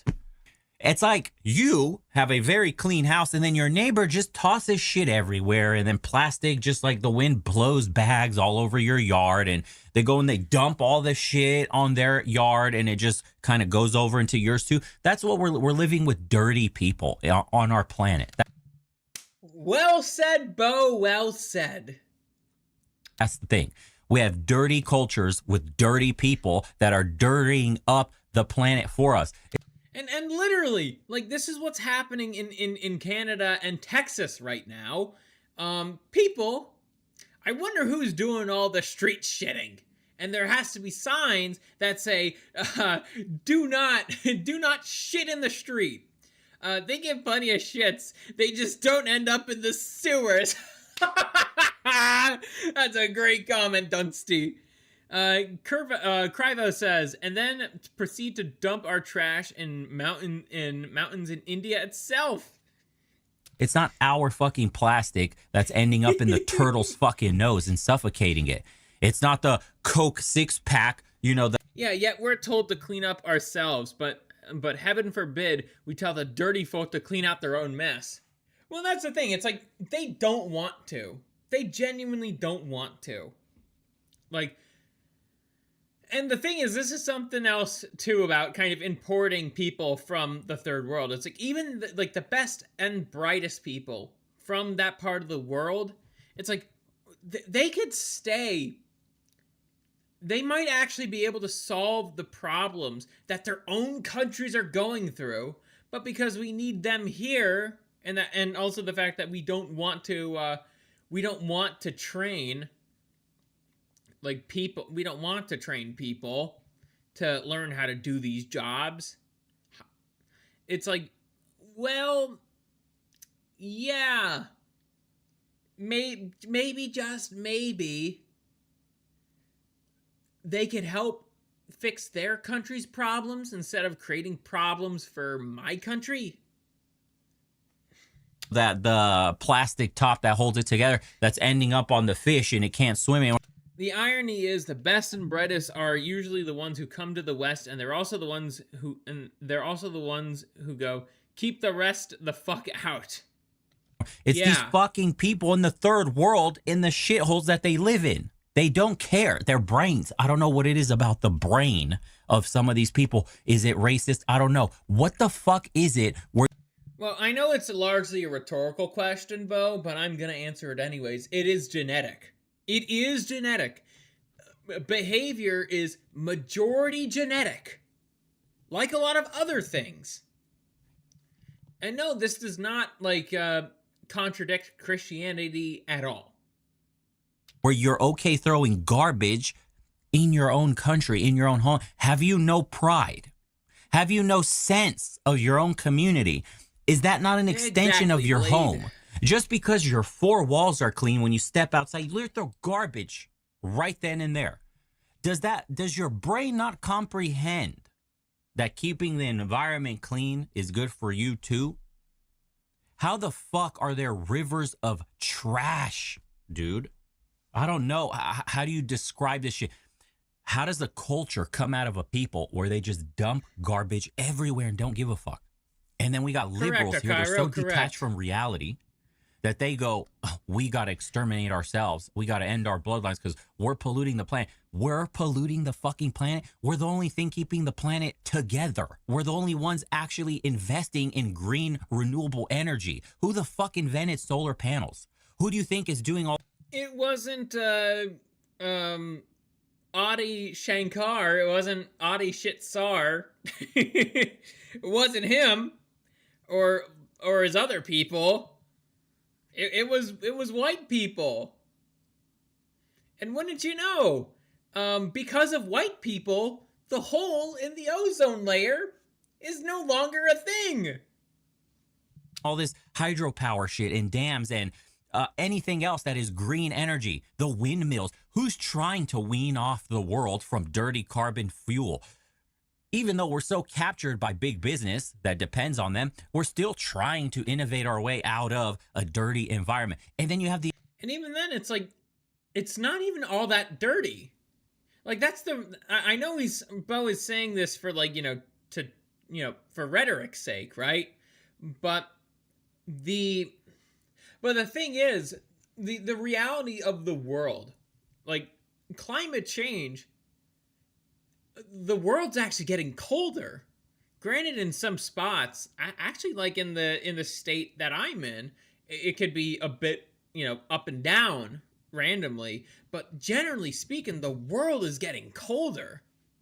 It's not getting warmer, it's getting colder. And even so, we're still exiting an ice age, if that's to be believed. But in general,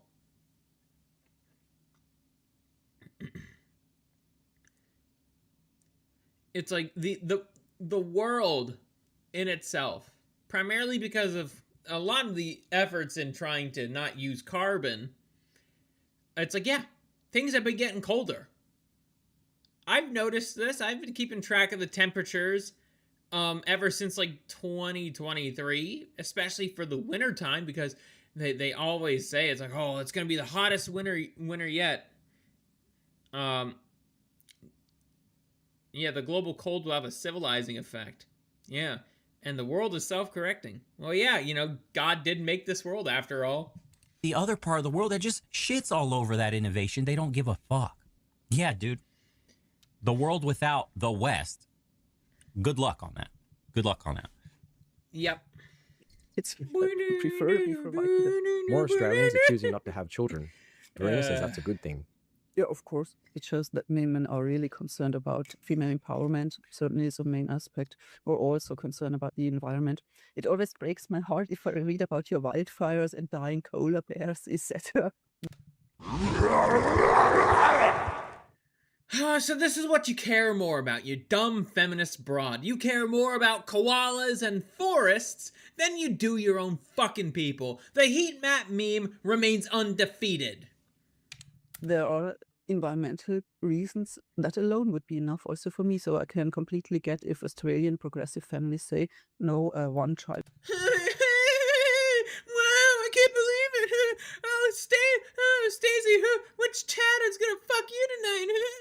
No, I'm gonna be seeing Dylan tonight.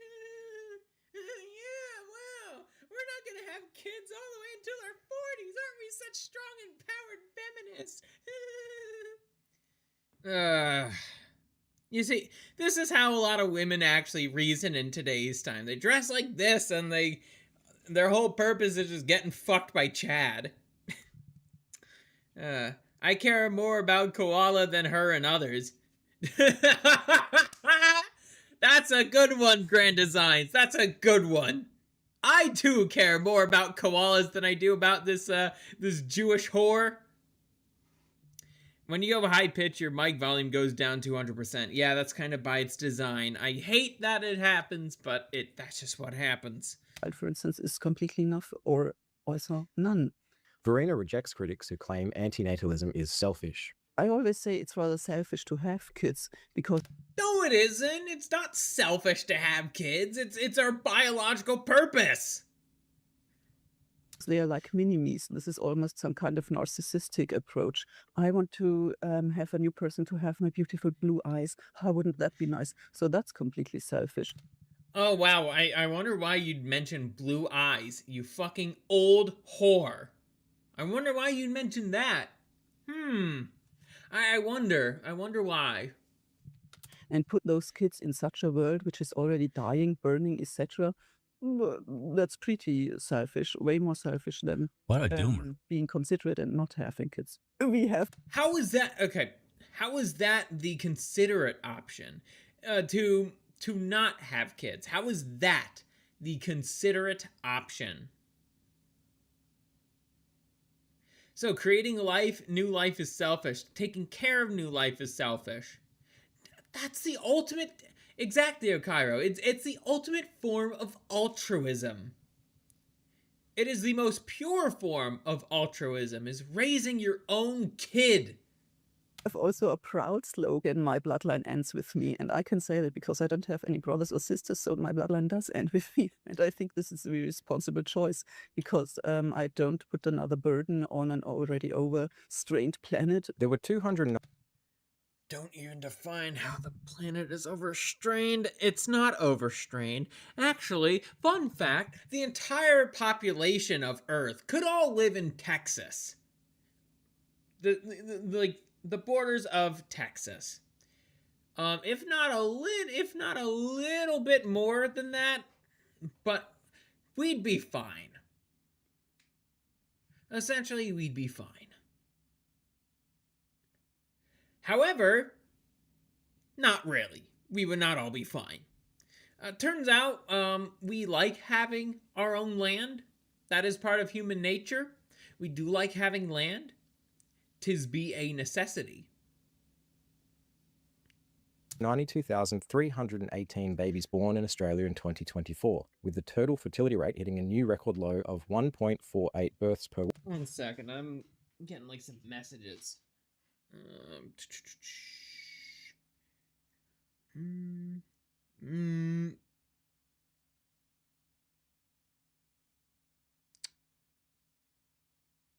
Sorry, I will be... Okie dokie. There we go. That should be good. Anyways, let's get back. Sorry, I just had to answer some messages. Woman. Since 1976, Australia has been below the replacement rate of 2.1, meaning more babies are born than people dying. The Centre for Population expects the birth rate to fall further before gradually returning to around 1.6 over the long term. In other words, it looks like we'll keep going Texas. off for now. Insane, dude. I'm okay with her bloodline ending, to be honest. Perfect example, The Guardian. No, you cut out a funny meme. No. I love this one. Oh, wait, never mind. It's her there. bloodline ending, to be honest. Perfect example, The Guardian. I love this one. Leave Europe, stop having children for the environment. The Guardian, want to fight climate change? Have fewer children. Leave Africa, come to Europe because of declining population. The Guardian, refugee influx helps halt decline in Germany's population.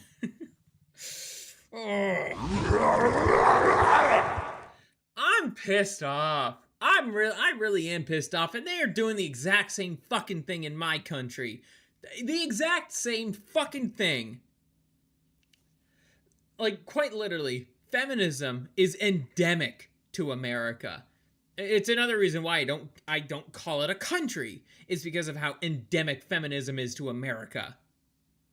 It will say, feminism will quite literally say that it is better for a woman to work the same kind of 9-to-5 job a man does.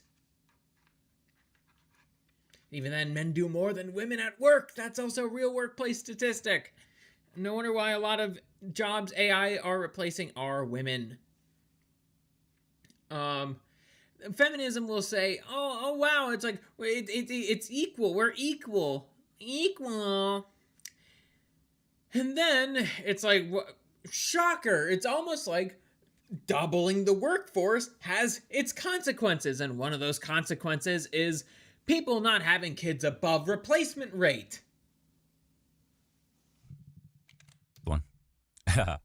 What? Want to fight climate change? Have fewer children. 3 white babies.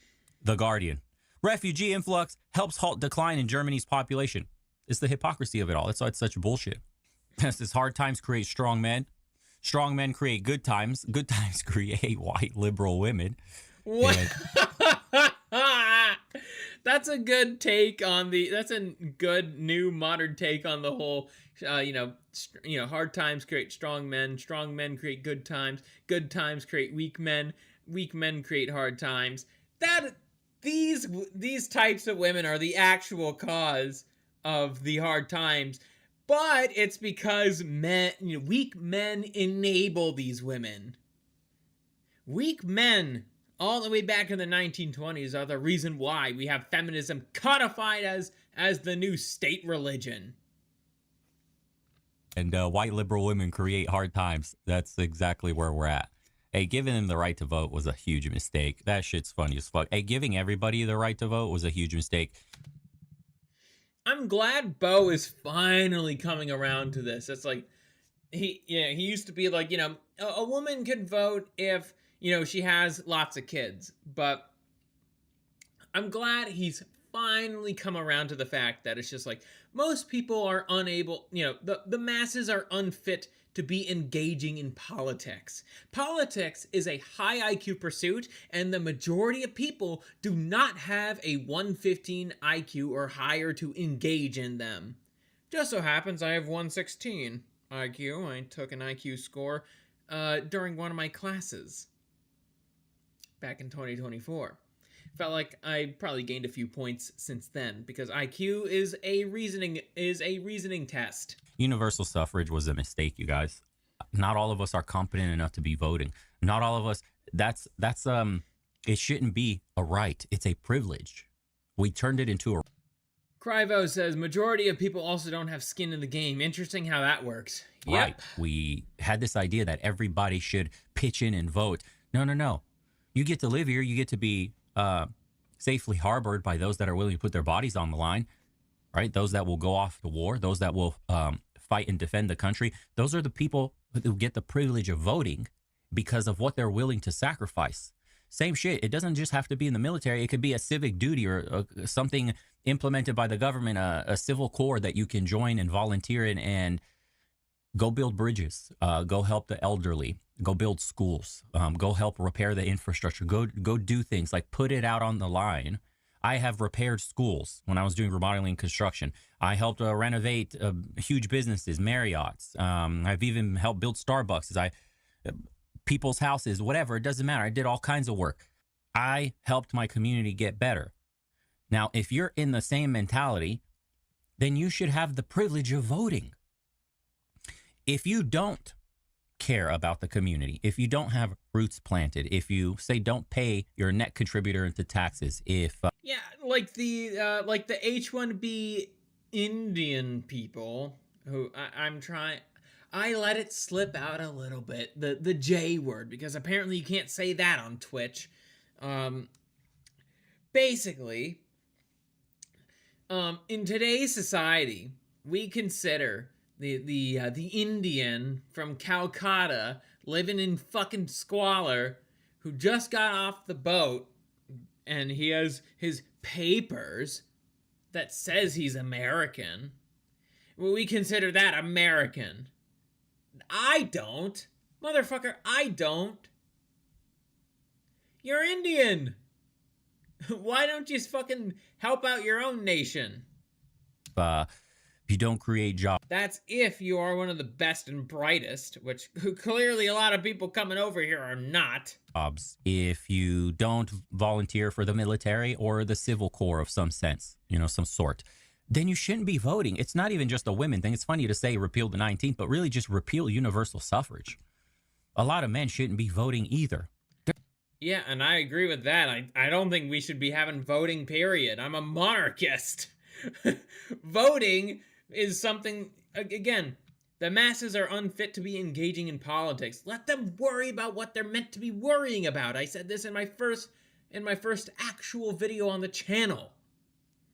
You know, the ones that are not a teaser or a song.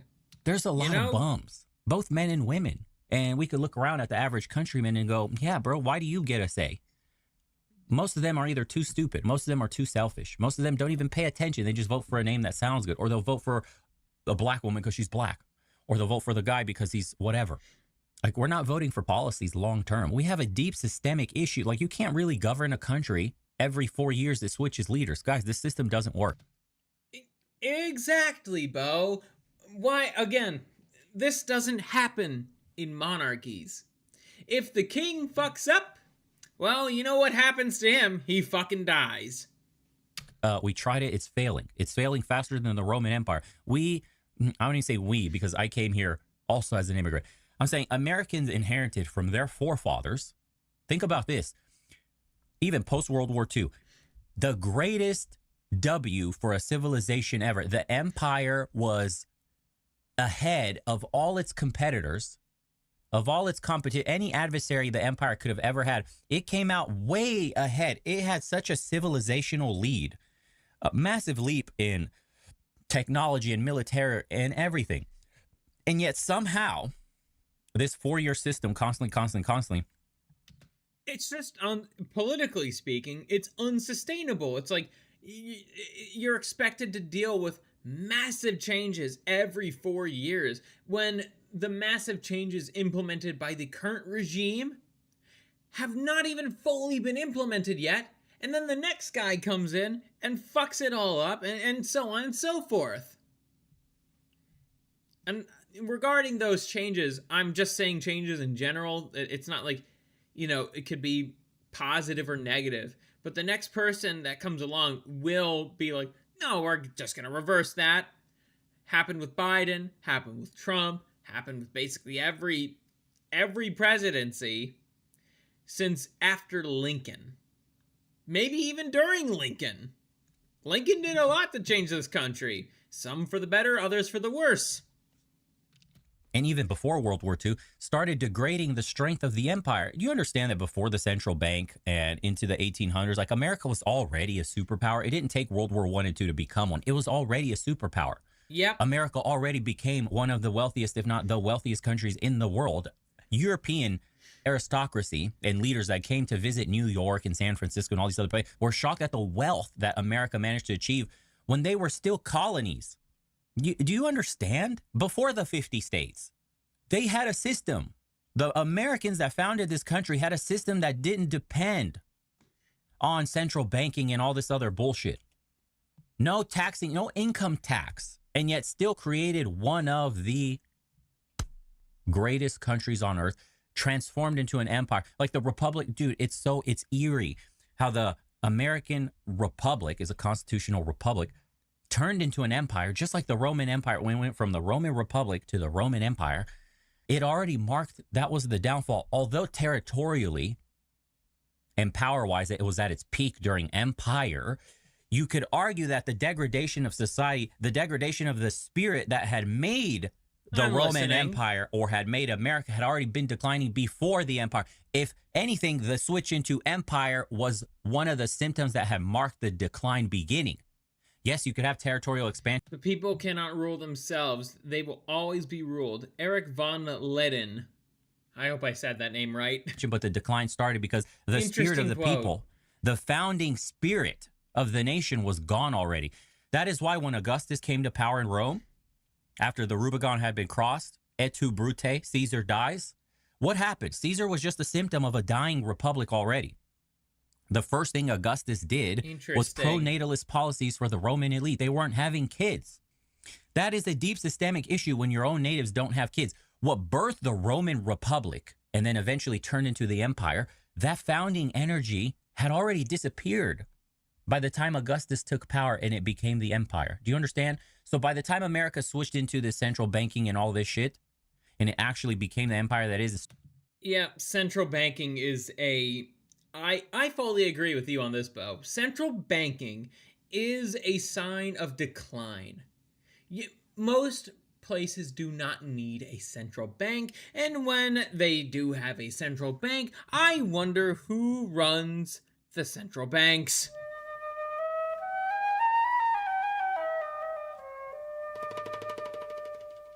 Started winning the world wars and all of this. It has already, the decline began already. We've been in a slow marginal decline. It seems like we're growing, but is it growth if you have to import foreigners? The spirit of the country changes. Is it growth if government becomes bigger and less functional, less efficient? Think about it. Look at the quality of our institutions, the quality of our leadership. Look at the country. And this is not just America, but the West in general. Something is fundamentally flawed about our system. Yet we're being distracted thinking we're growing somehow because, things are getting built. It's only growing in the sense of GDP per capita, which this is something this is another thing of another rant I want to get into. GDP per capita is not the sole indicator of how well a society is doing. It's only considered well. The only people who consider GDP per capita to be the end-all be-all are Jews. Let's be honest, it's Jews. What makes a society is not GDP in any capacity. It's its people, the values they have, what they believe in. That's what makes a society, not GDP per capita. It's their history, their lineage, their blood, their faith. There are people coming in. It looks like creation and growth exist, but it's running off of fumes. It's not running off of actual new energy of the people. It's just power that's consolidated in hands of the few, foreigners living amongst you. All you hear is foreign languages, and your country.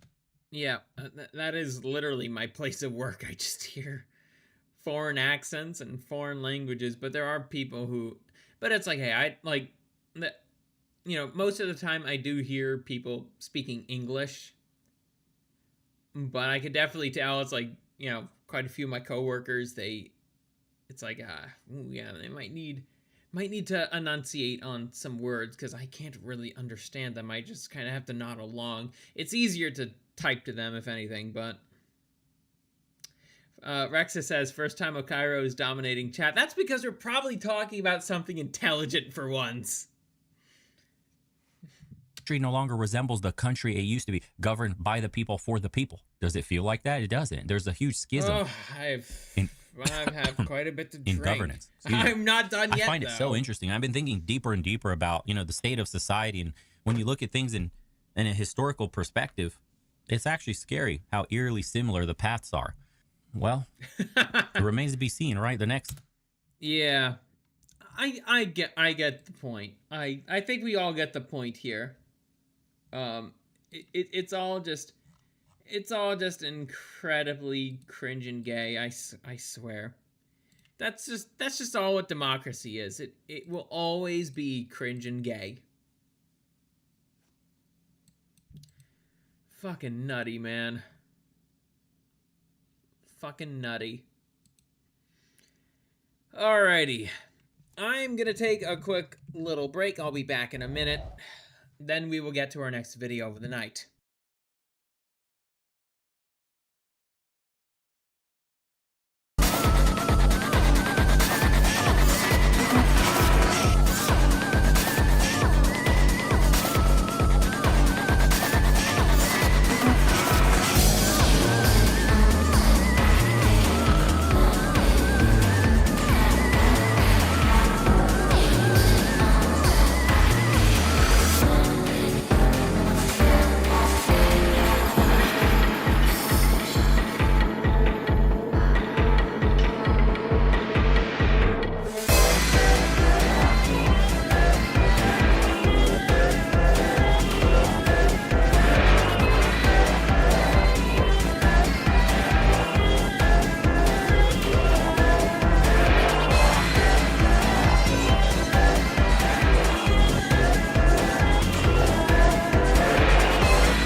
Okay, I'm back.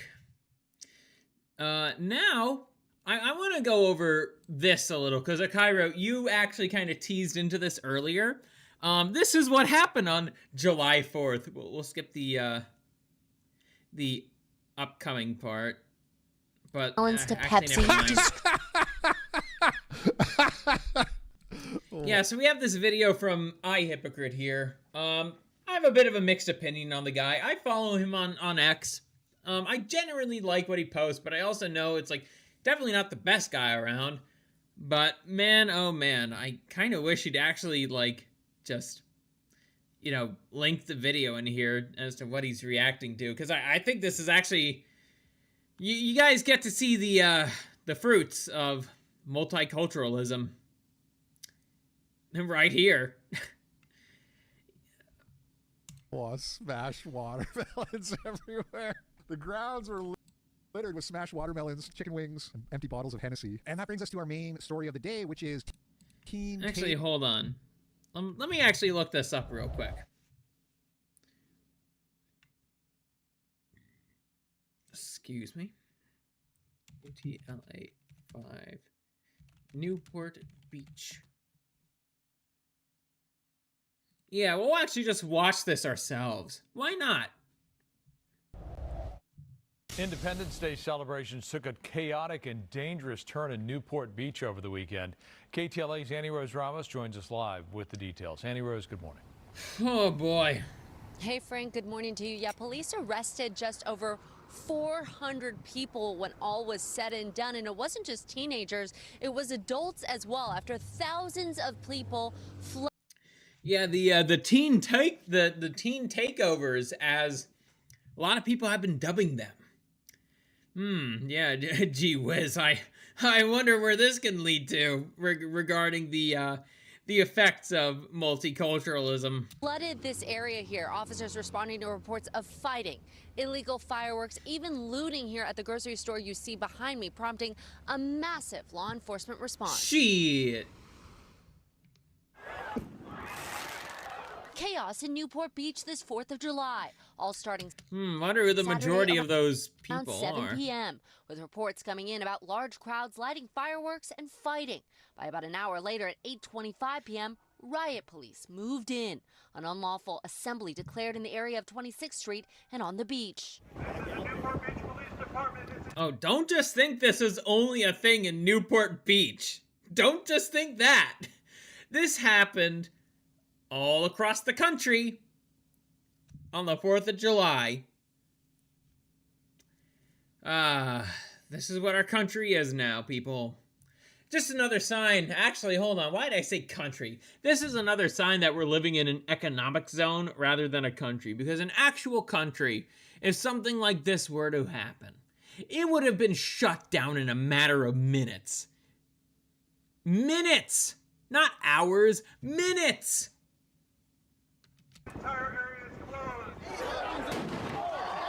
By 10:50 p.m., all beaches in the city were closed, and officers were actively clearing traffic from the peninsula. Never seen anything like this. Never seen it. This year was the worst I've ever seen. Last year was kind of a little crazy, but this year, I mean, it was a riot.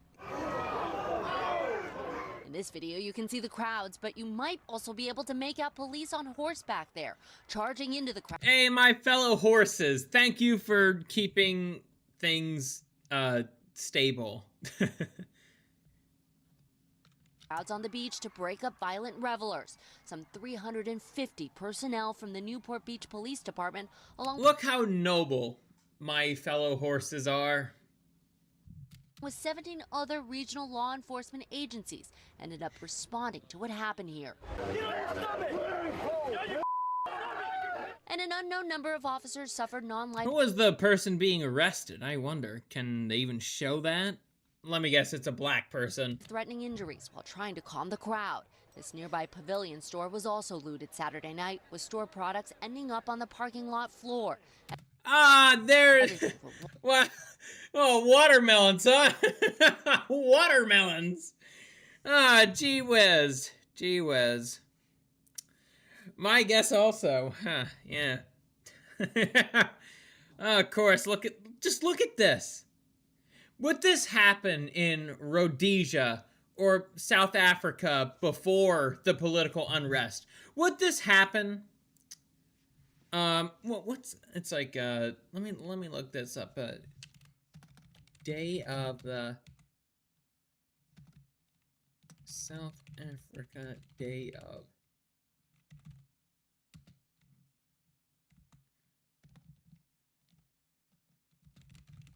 It's like Day of the Mound, right?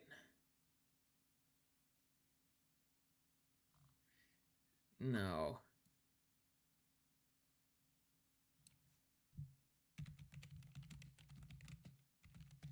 Fuck, what's it called? Damn it, I forgot. It's like that.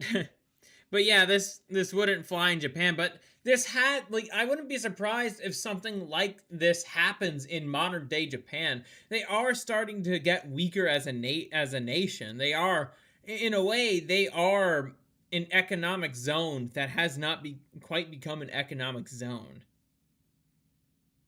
It's weird, I know, it sounds weird, but a lot of Japanese nationalists, they feel the same way that American nationalists do about their own country. Watermelons to Pepsi destroyed. It was not locals. I've lived here for 54, 55 years, something like that, and I've never seen anything like that. Very sad. Hopefully the city can get it under control next year. But the owner of the plaza where the pavilions is located sharing this photo with us of all the community members joining him and his son the following day, helping to clean up. He said he arrived here expecting to find windows shattered and a massive mess, then realized members were already up and out cleaning the parking lot. Come to my city, please. Well, that's the thing.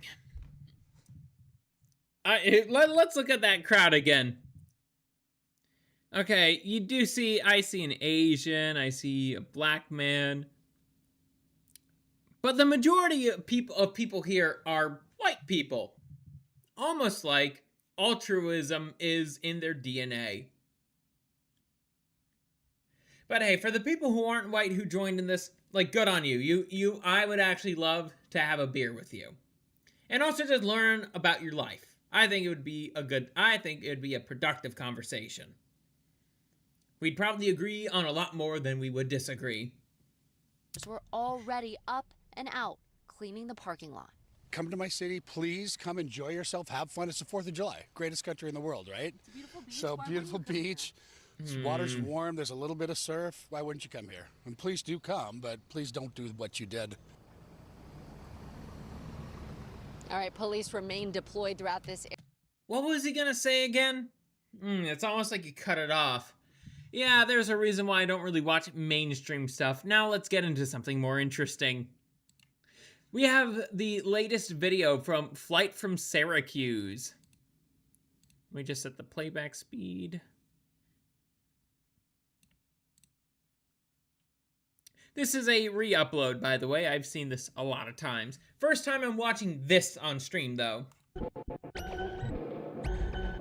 Nostalgia is a feeling extremely prevalent in recent decades. It's an emotion as old as humanity itself, so its existence isn't anything out of the ordinary. But the problem is, when you analyze what people say, that everything is so political now, that people were just happier back then, and that kids these days are crazy. The data worryingly seems to support every single statement of downgrade, a direct worsening of the state of affairs compared with the past. Look at this. Look at the pictures right here. Which one would you rather live in? Paris as in today, or Paris in the 50s? Now don't get me wrong, I know, things were not the greatest in the 50s in general. Miss Lala, I know, 50s aesthetics, not 50s values, but yeah, hey, maybe you should be adopting 50s values.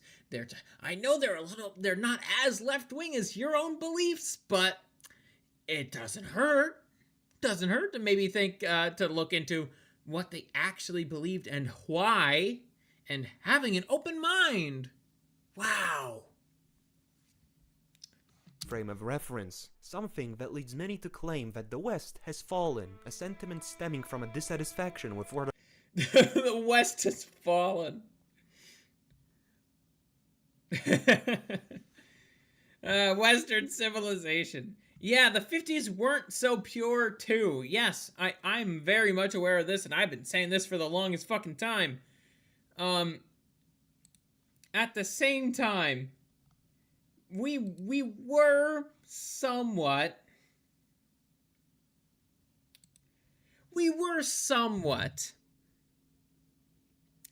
of an actual country in the 50s. We could at least agree on that.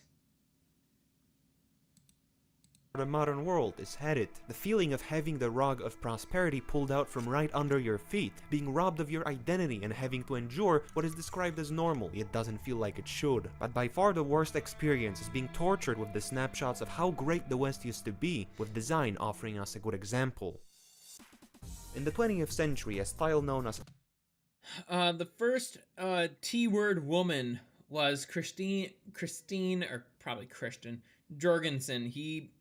Wait a second. No. Hold on. No, that's not right, Rexus. There were T-word surgeries in Weimar. That was the origin of that, was Weimar. Magnus Hirschfeld. He was the first person to have done a male to mutilated Johnson surgery in the world. That was Weimar. Airbrush art started making rounds in the commercial world. It featured vibrant colors and dreamlike glamour with soft, hyper-realistic surfaces. From more elaborate to everyday objects, you were being sold dreams and visions. The ads had immense cultural influence way past their limited scope, and they themselves felt like they were crafted, not manufactured, while the 2020s are defined by different iterations of the corporate soft style in use. Yeah, even I have to use this globo homo nonsense for my job. I fucking hate it. But I'm not an artist.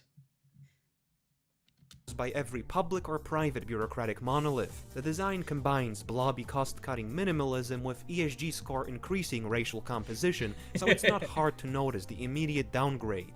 An example of an elaborate, soulful, and optimistic style being replaced by a mediocre, gay, and simple design. A classic trope. This stick style being replaced by a mediocre... Okay, that's just a dick. Gay and... That's just a dick! Simple design. Is that also a dick? Kinda. I could see it. I could kinda see it. Classic trope. This Roman coin is from the times of Augustus, what many consider to be the peak of the empire. Almost 5 centuries later, this is the depiction of Anthemius, who ruled 4 years before the collapse of the whole enterprise. We can see a direct link between the deterioration in art and the decline of the whole state. The art style was becoming more abstract, rounded, and simple. It represented...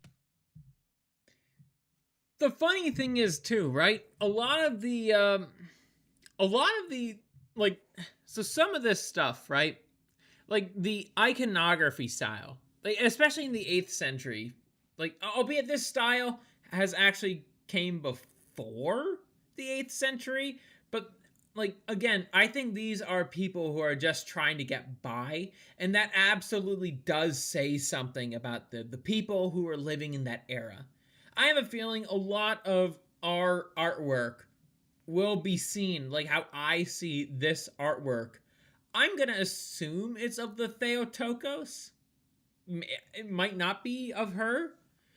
But it's like you kind of get to see just how simplistic, it's like these are just people trying to get by. The subjugation of design into a more utilitarian role, a sign of cutting costs. By this time, you might have even forgotten what progress actually looks like. From the search for El Dorado to the exploration of the African interior and culminating in the American frontier, the white men loved venturing into the unknown at the prospect of a better life and glory. At that time, you'd be a fool not to believe in the very tangible concept of progress, some glory. At that time, Oklahoma City, 1889. Even in 1889, it looks a lot better than modern day Johannesburg. You'd be a fool not to believe in the very tangible. And this is what happened in 3 fucking weeks. Look at the picture.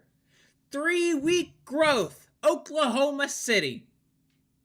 Already, it still looks a lot better than modern day Johannesburg.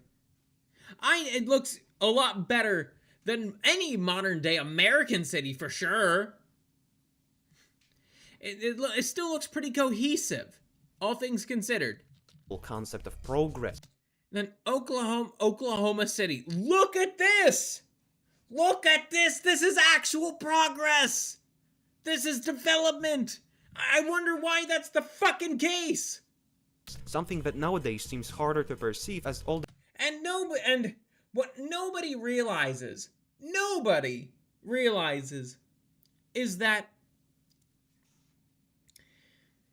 we are never, ever going to truly progress beyond that. But instead of realizing this and actually trying to, you know, actually make things better for people, the people who are already here, no, let's just import a bunch of fucking third worlders. That'll make infrastructure better.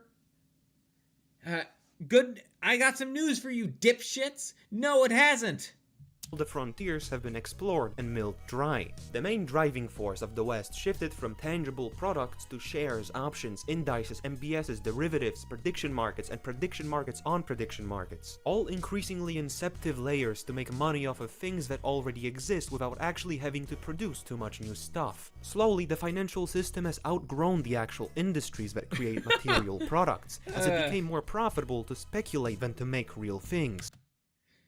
Yeah, that is honestly, I hope that we kind of look into this more of speculation impacting societal collapse. I hope this is something we look into more often. It's like, so when does the market become more speculative than us actually making things? Speculative lending is what crashed Britain's economy in the 1840s, yet we're right back to doing it all over again, and it's gonna have the exact same fucking result. An ominous sign. So it's literally what happened in the Great Depression. Speculation was the cause of it. That we might be flying too close to the sun. The illusion has become real, and the more real it becomes, the more desperate they want it. And the minimalism is the bastard child of this make-believe fake economy. We are pushing the design language to the limits of functionality. And here's a mistake most people make. They assume the empty facades, the flat art and touchscreens are a stylistic choice, a sign of refinement, while in reality minimalism is just an answer to how do we make something cheaper and how do we make it different from the previous thing. And it's not the case that there is no demand for beautiful things. The Western civilization has traded its soul away, chasing the increasingly narrow profit margins. These are placeholders existing in... Yeah, the whole thing of profit margins too, it's oh, it's so fickle and hollow. It's not a way to live. It really isn't. It's also not a way for society to develop, because when you chase profits above all else, you are going to cut costs whenever and wherever you can. And especially for the wherever part of that, it's like, well, what did you know? People's lives are going to be a lot shittier, just so you, some rich Jew, can basically reap all the rewards, all without having to do nothing other than just saying, well, we need to cut back on this, and people will listen to you. And when we finally collapse, it'll be like the Russian Revolution. No North versus South in America anymore. Yeah. In an economic shantytown, temporary slopjects. These are placeholders existing in an economic shanty. Look at this. Look at the architecture here. Look at this. Which looks better? Which actually looks better? Then or now? What I see in the then photo, even though it's black and white, I see that all the little details. It's like there are things about this building that stand out. There are things that tell me that it's like people actually took time and effort to craft something truly meaningful and special that will help it stand out from every other building in the rest of the fucking world. But look at the building now. This literally looks like one of the buildings on one of the colleges I used to go to. Like, look at this. It's so gaudy. It's like, why? Why this specific shade of orange? Is it even orange? I don't fucking know. It's too vague. And also, like, look at the shape. Look at the shape of it. It's like, nothing about this it just reminds me of like any other building you'd find in fucking Dubai. Shantytown, temporary... It seems unwise to import such people. Yes. objects that were built just to keep up with the ever-changing, ever-illusionary market. We are experiencing spiritual poverty as objects that used to fulfill their function and look good are now only reduced to their base utility. But exactly. Look at this right here. The building on the left looks infinitely better than the one on the right. You would absolutely be able to put some AC in there.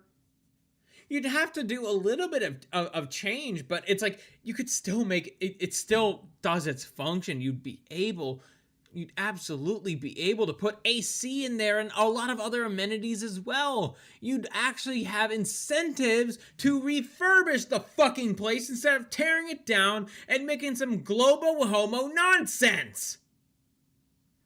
Yeah, this is basically every fucking apartment in America, and it's gonna be the one I move into soon. At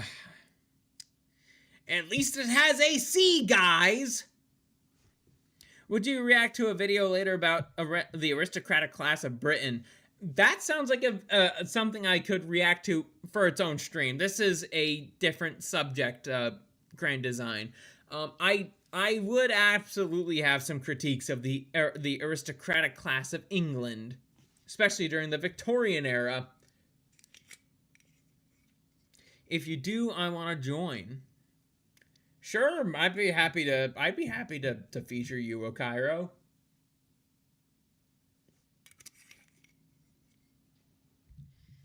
Also, let me get back to, before we continue, let me get back to a friend.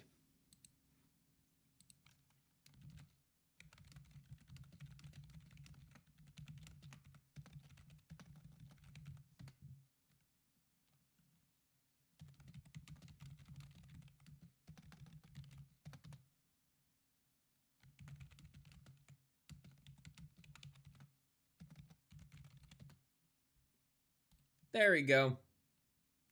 Let's get back into it. Actually, while I'm taking this little break, let me check my notifications.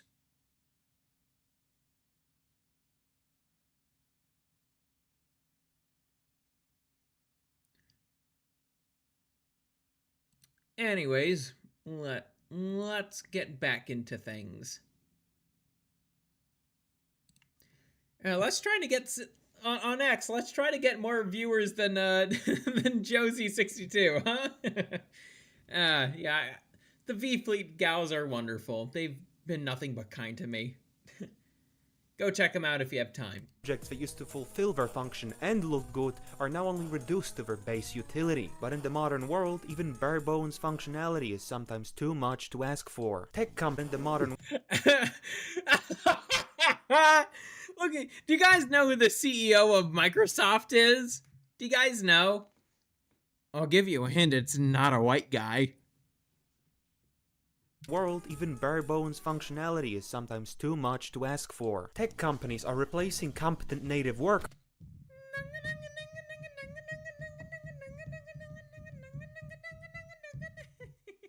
Yes, it's an Indian.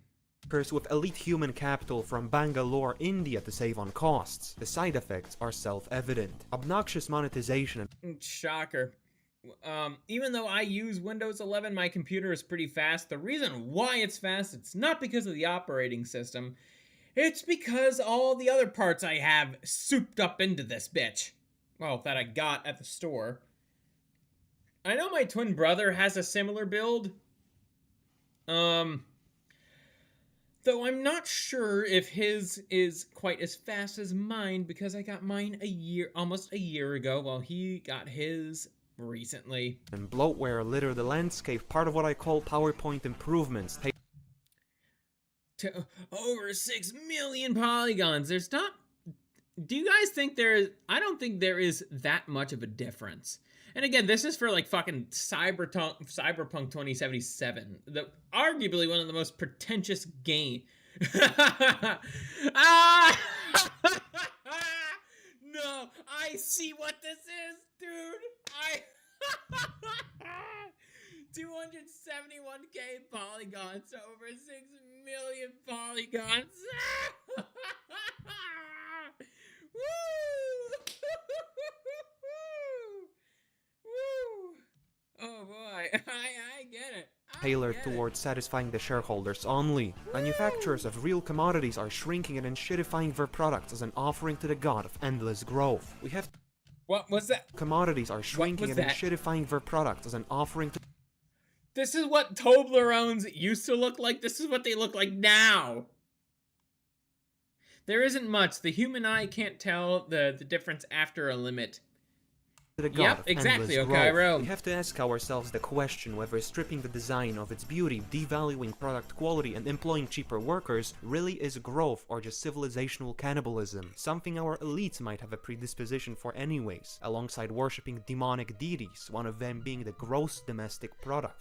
GDP is the main metric by which we judge the concept of growth. It measures transactions on production goods in the economy. The problem is, over time, the actual formula by the means of reclassifying transfers of existing wealth as added value and shuffling the definitions of what counts as investments has As part of the process, Bea often revises the underlying NIPA methods and definitions. On July 31st, Bea will broaden the definition of GDP regarding R&D expenditures, which has long been viewed similar to fixed assets. That is, an asset with defined ownership rights that is long-lasting and used repeatedly in the production process. Bea estimates that capitalizing R&D would have a $300 billion impact on the economy in 2007. This change follows years of research, which included publishing a new framework for measuring intangible innovation and development of better source data to measure accurately the amount of R&D activity. With this latest revision, Bea will also begin to treat entertainment, literary, and artistic originals, which are designed to generate many copies and can be usefully employed for more than 1 year as investment rather than expenditure. Bea will be making other NIPA changes too. Bea estimates that capitalizing R&D would have a $300 billion impact on the economy in 2007. Developed an optimistic bias that in many cases... A lot of that is economic jargon to me, but I could understand what it's saying. Cases treat speculation on existing assets the same way as actual production. What worsens already inaccurate metrics is the consumer price index, the calculation behind the official inflation numbers, which also fell victim. Unironically, every AI I've debated have agreed GDP doesn't mean anything for a functional country. I'm hearing shareholder speech. Yep, to subtle exactly, that mysteriously exactly. failed to capture the fastest inflating assets. The modern economy is an example of how value creation differs from value extraction, a shift from the archetype of the pioneer, tradesman, and industrialist to the domination of finance. The verdict is simple. What we see as growth might mostly be fake and gay. So far, we've lost a lot of the beauty of old and seen most products sacrifice. Everyone wants a Rindell, but they actually want Mordor. Mordor has a high GDP, whilst Rivendell's is low. They worship GDP, not a higher power. Exactly, Rexus. We don't worship... In America, we don't really worship any higher power. It's all about GDP. For quality and functionality to fuel economic momentum. It's a tragic tale of how curiosity, aspiration, and expansiveness degenerated into overt recklessness, blind ambition, and plain greed. But the more pressing matter is, how much more of the West are we willing to leverage away for endless economic gains? We're not the same West we once were. We're in decline.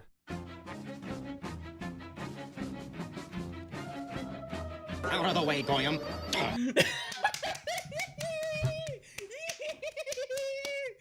Ah, man, I love this video so much. That's why I'm spurging out right now. Out of the way, Goyam.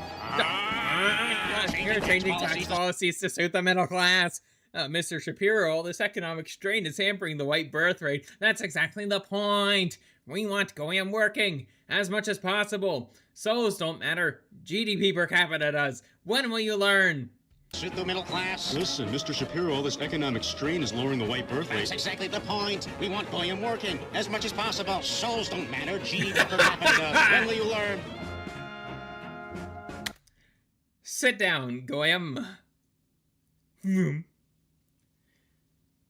propaganda's too weak, Bob. Too weak. We must be funneling money to the Middle East for other reasons. We're supposed to be helping Americans. We're supposed to be helping Israeli people, Bob. Don't you understand how much of a heavy burden of it is to be God's chosen people? Now, Goyim, what are we supposed to do? We're supposed to be enacting globalist policies. That's right. And we do that by undercutting actual citizens with illegals, creating a global economic empire that will race mix together. Now listen, I have a few ideas. That woman is getting raped. I don't care about the... What are you looking at? That woman is getting raped. I don't care about the rape, Bob. I just care about profit margin. Your Somalis are causing mass rape. Well, in the name of multiculturalism, it is fine. Wait, where are you going? Whoa!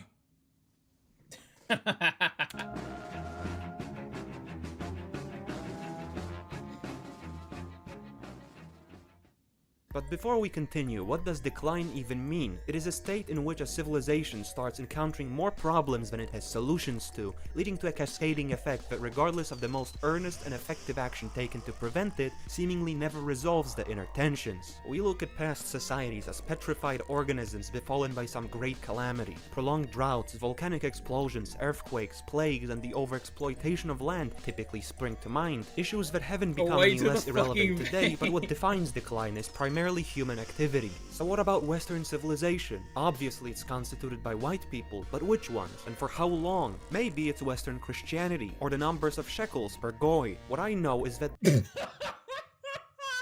number of shekels per goy. Oh my goodness. That could not be more accurate.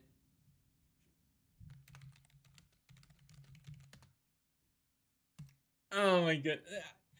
I could not... That is so fucking accurate. Shekels per goy. Oh my goodness. The West is united by the problems it's facing, with culture offering a mirror into that dysfunctional world. Every civilization has its own founding myth. Honor, perseverance, and a struggle for freedom are the typical themes adorning it, but in the case of the modern world, that imperative value is progress. No, not this one. The new definition. The West is supposed to be on a mission to bring equality, social justice, and movies about strong black women to the world. So what progress have we made since the end of the Second World War? Initially, the pictures fell under Hays Code. This meant they were forbidden to touch upon subjects deemed too sexual, controversial, or... Yes, the Comstock laws. Very base stuff. We should bring those back, by the way. Let's read it. Pointed profanity by either title or lip. This includes the words God, Lord, Jesus, Christ, unless they be used reverently in connection with proper religious ceremonies. Hell, son of a bitch, damn, God, and every other profane and vulgar expression, however it may be spelled. Any licentious or suggestive nudity. I think the one thing I would differ, it's like the swearing stuff, it's like, that's very much a Protestant thing, not necessarily an Orthodox thing. People will always swear, it's just, they should know it's like there's a time and a place for that. That's the only thing I'd make different. In fact, or in silhouette, and any lecherous or licentious notice thereof by other characters in the picture. Yeah, we don't need pointless sex scenes. The illegal traffic in drugs, any interference of sex perversion, white slavery, miscegenation. Oh, do you guys know what miscegenation is? That's a... Hey, yours truly is a product of miscegenation. Sex hygiene and venereal diseases, scenes of actual childbirth in fact or in silhouette, children's sex organs, ridicule of clergy, willful offense to any nation, race, or creed. Are obscene. As you can probably tell, these regulations didn't last. Soon the movies were making fun of the stiff traditional values of old. Yeah, it's essentially Black Blade. Yours truly is a product of that. Didn't mean to mute. and even making fun of the stiff traditional values of old, presenting more sexually prominent themes, and even dabbling in drugs. This period of reasonable woke was the climatic optimum for writing and filming technique. The giant that was American cultural influence exists courtesy of the more blunt visions of the world and the increasingly controversial writing. Soon the movie industry... Here's the thing. When it comes to movies like Falling Down and The Matrix, what they were trying to say, they were more or less commentaries about the time, not necessarily like of values prior. It's just they were actually talking about the end results of those values, albeit in that time. With The Matrix, it's a little bit more sci-fi, but still. Developed a liking for making critiques of society, something that will become a permanent fixture and a premonition of things to come. In the mundane and absurd nature of the late 20th century, nihilism is embraced, because nothing matters. Except black people do, dumbass. Soon we enter the woke hell of today. Racism becomes the most cardinal sin. Anti-white revenge porn becomes the norm. The white guy is... Hey, just like Sinners and the Critical Drinker fucking loves that movie. Ooh, well, I find that a bunch of black women twerking and a bunch of black men doing what black men do best is a good thing. And what I find to be good is just degeneracy and crime. Culture Terror, that was an old German propaganda poster from World War II, a very accurate one. Look it up on Google, it's way too accurate. Yeah, sure thing, Rexus. Always either clueless or evil, the black guy always gets the white women. Is this what progress looks like? For the bad things white people did, you should be ashamed, while the cool things were done by a black person. Shit, Cleopatra was black and shit. The casting is terrible because physiognomy and race are no longer real. Yeah, the concept of race is viewed as a social construct, even though race is very much a real thing. The frailest, fattest, and least aesthetically fitting people are playing roles completely unsuitable.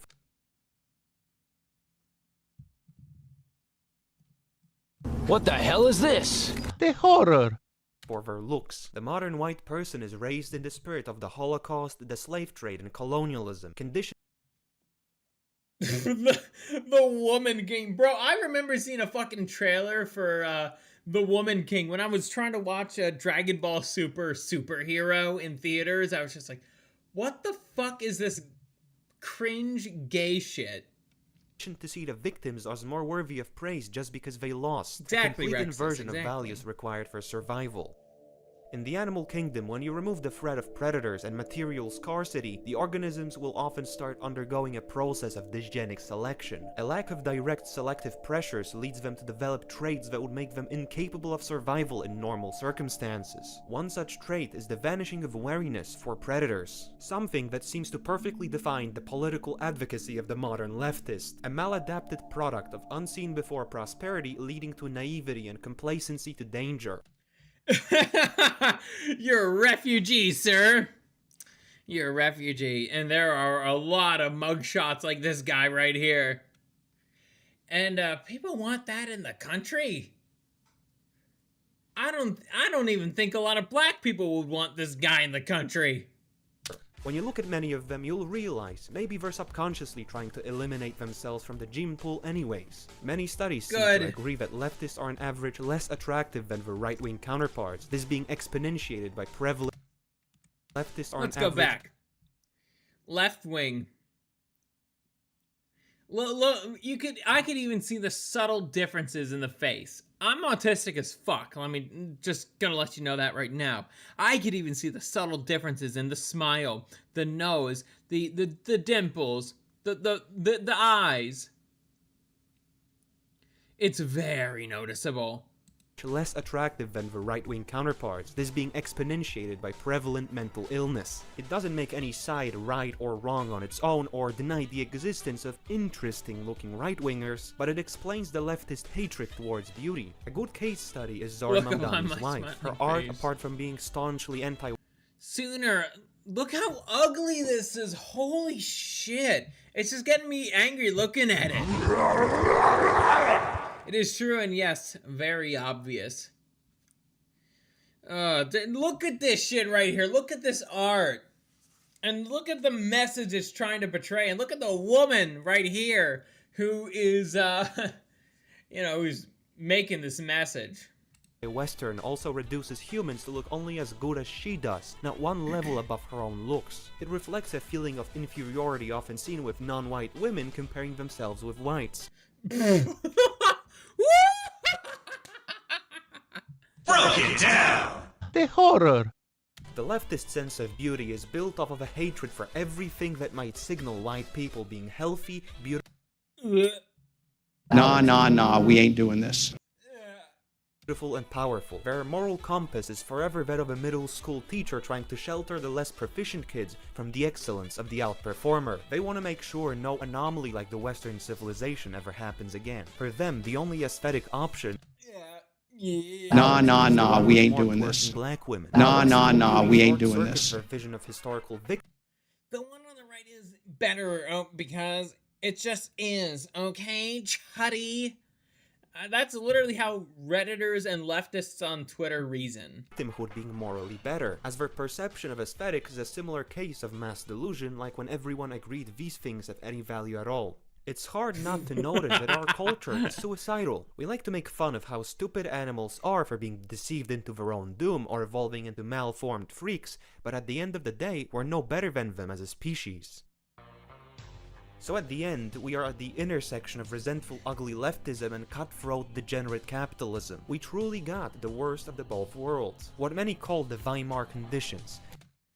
That's exactly what the Weimar conditions are. Some warning before you scar us for life, Mr. Video. You guys get no warnings. You know how much I like to make you guys look at eye and ear, at eye workouts and force you guys to listen to ear workouts. You guys know this too well. But yes, these are absolutely the Weimar conditions. Brutal, cutthroat capitalism and degenerate progressivism. And we get a look at, we see a T word and a guy and another T word and disgusting. Ugh. Nah, we ain't doing this. A period after the Germans were badly humiliated in the First World War that produced an example of a society that had lost any sense of self. And soon pedos shall act more openly.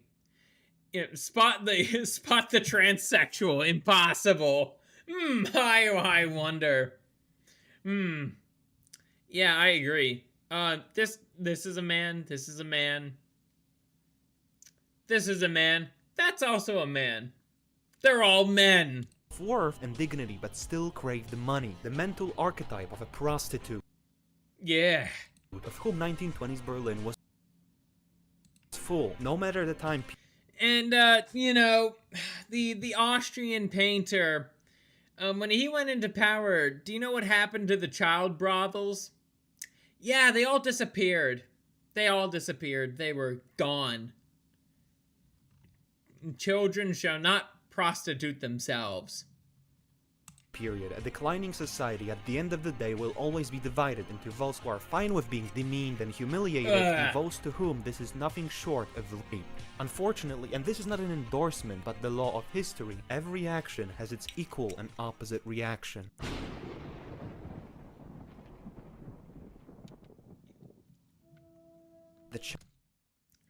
That's honestly a fucking shame, Rexus. It really is. God is an archetype that figures very prominently in online culture. He's broadly defined as a right-wing, ugly, resentful loser who projects his own rejection from society as a misdiagnosis of societal loser who projects Spangler, Plato, Evola, his own Nicholas rejection Evola, from society guy. as a misdiagnosis of societal Plato for collapse. the most part, the thing is, unlike the leftist who is both ugly and wrong, the Chad is ugly but actually gets his predictions right. You want to know what the definition of collapse actually is? It's a meeting point of internal weakness bursting under the weight of external pressure, a dynamic explored thoroughly in Jean Raphael's Camp of Saints, published in 1973. It was a work of, as the author described, a vision. At the height of the Cold War, he made predictions that it isn't going to be nuclear mutually assured. Ah, yes, the Angry Birds movie. Destruction that wipes the West off the map, and instead something different. He foresaw the West buckle under a tide of endless migration and made three predictions that Again, this is another reason why I and our politicians call this place an economic zone and not a country. If this were a country, you would not have mass migration on the level that we have it at now. White people are going to try and ignore the threat until it's no longer possible. Any resistance is going to be portrayed as racism and... Bro, I remember reading the fucking Wikipedia entry for the Great Replacement not that long ago.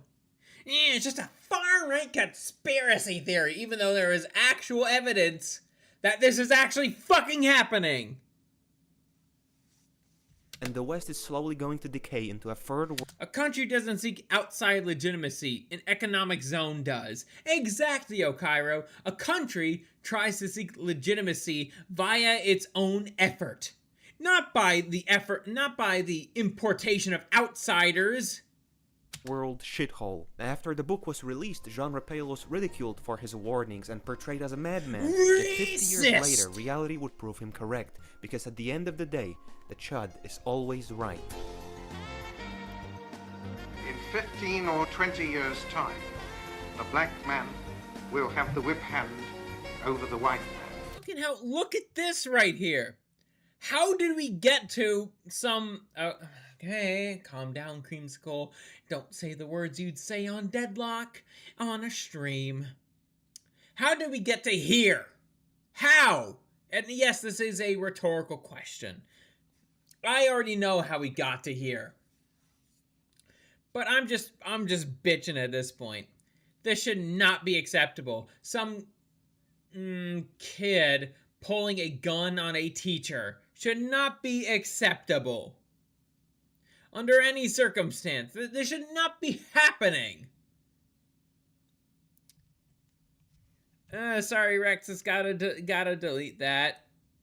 If you can, try to say something. Yeah, I gotta remove that. Sorry, Rexus. Cairo is on the correct thing. Because of the Civil Rights Act, yes. That is the cause. But Rexus, because you are my mod, you're not gonna get punished. Just understand. Don't maybe put it in another way on YouTube. It is like watching a nation busily engaged in heaping up. It is like watching a nation. Rape rate per 100,000. England and Wales, 2008, 30. Huh? I know it was bad in England, but holy shit. Oh my goodness. Luxembourg has gone down. I guess they're doing something about it. I'm surprised the US isn't on there. I think this is for European nations, O'Cairo. Yeah, yes, the Spanish word would be negro. That's the Spanish word. Negro. The thing is, it is spelt like how you said it, Rexus.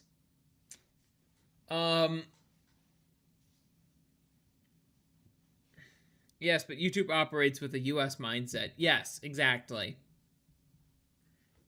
Thank you, O'Cairo. Busily engaged in heaping up its own funeral pyre. Heaping up its own funeral pyre. We have arrived. Mammoth deity statues announce Hindus' rising status in the West. Okay, this is something I disagree with my sponsor on. It's like, no, I don't think that erecting a bunch of statues of Hanuman are okay in America. No, that is not okay. That is a sign of colonization. Lefties don't like colonization, but they're happy when third worlders basically try to take over from within. And this is an example of that. This statue of Hanuman, a Hindu deity, a false idol.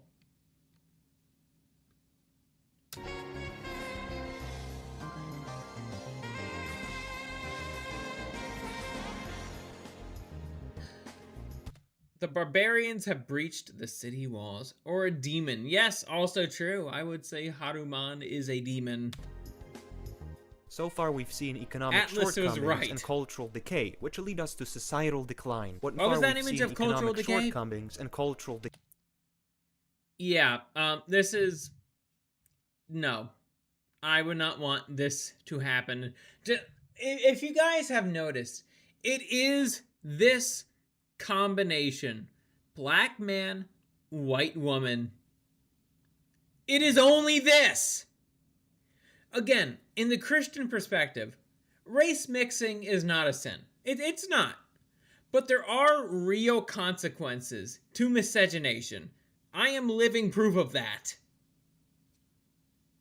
Even if they're mostly white colored, we could put it at that. But it's like, holy shit. Those poor kids, man. I've seen and I've read and experienced what mixed race children go through in this country. It's not easy. It's not easy. Even if you are quote unquote white passing like myself, it's like, still, I don't fit in anywhere. The Sonic movie franchise has the only exception I could think of. Yeah, where it's a white man and a black woman. Do you guys want to know the divorce rate of white man and black woman? It is in the negatives. I'm not even joking. It is in the negatives.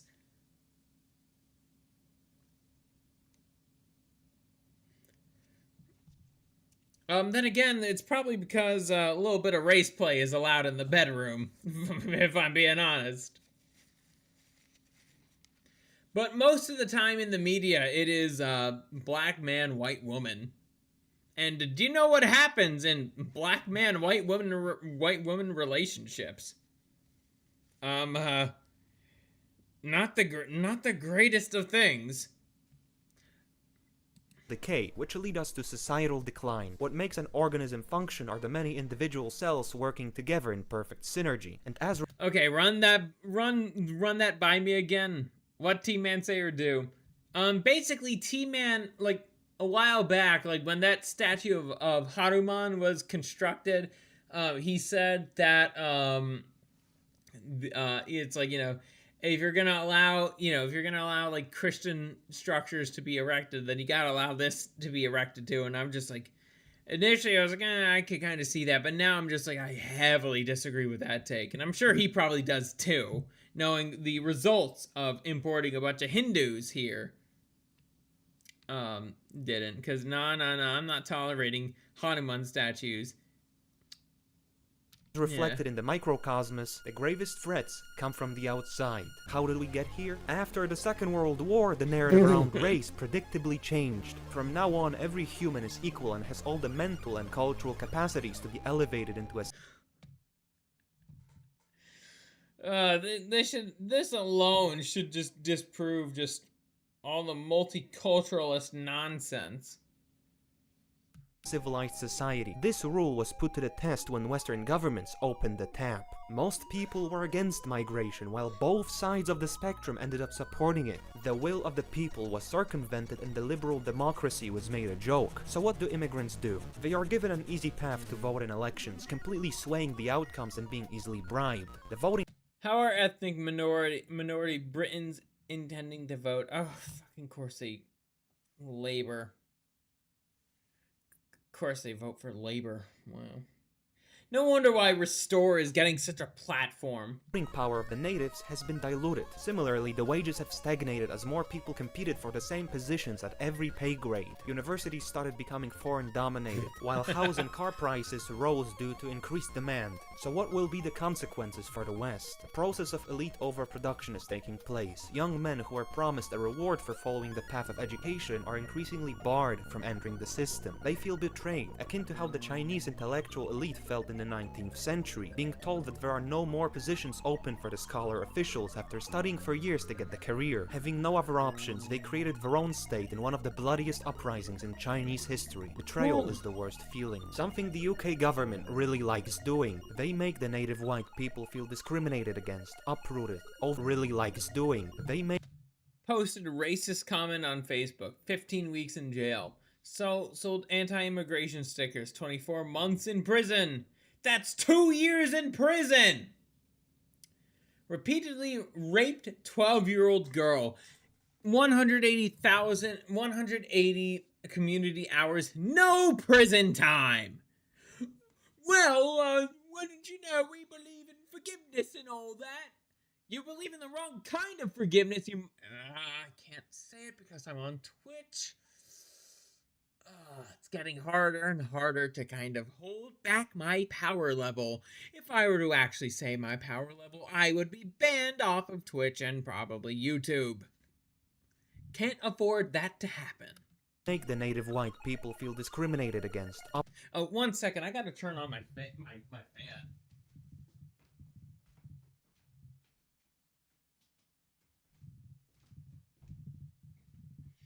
There we go.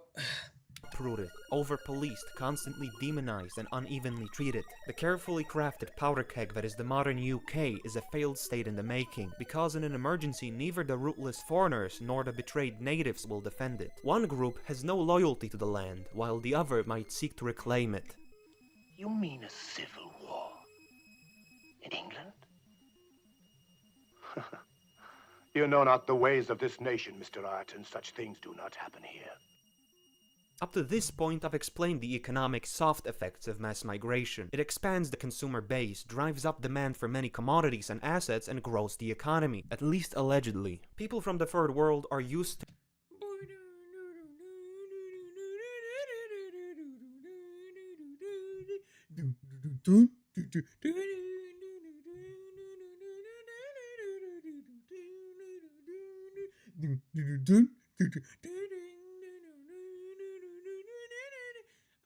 Tired of walking on the train track and having some sneaky train motherfuck you in the back? Well, now we have this new product, Train Alert. to terrible treatment, and so they get paid less, are less likely to unionize, and the employers often have more leverage over them. A masterclass in cutting costs. The whole narrative about a talent shortage is just a lack of white people willing to degrade themselves into insects. These are the hard effects of migration, the shift of the western city into an economic termite mound. Look at these photos. They were taken in the deepest London slum at the dawn of the 20th century. They look AI generated because despite being impoverished, the area isn't filthy. State of affairs that didn't last long. Trash lying undisposed in the streets and slum conditions consuming the city, which is filthy. Like, look at this place, right? Just look at it. Not that long, like only a few decades ago, somewhere like this would actually look still pretty nice.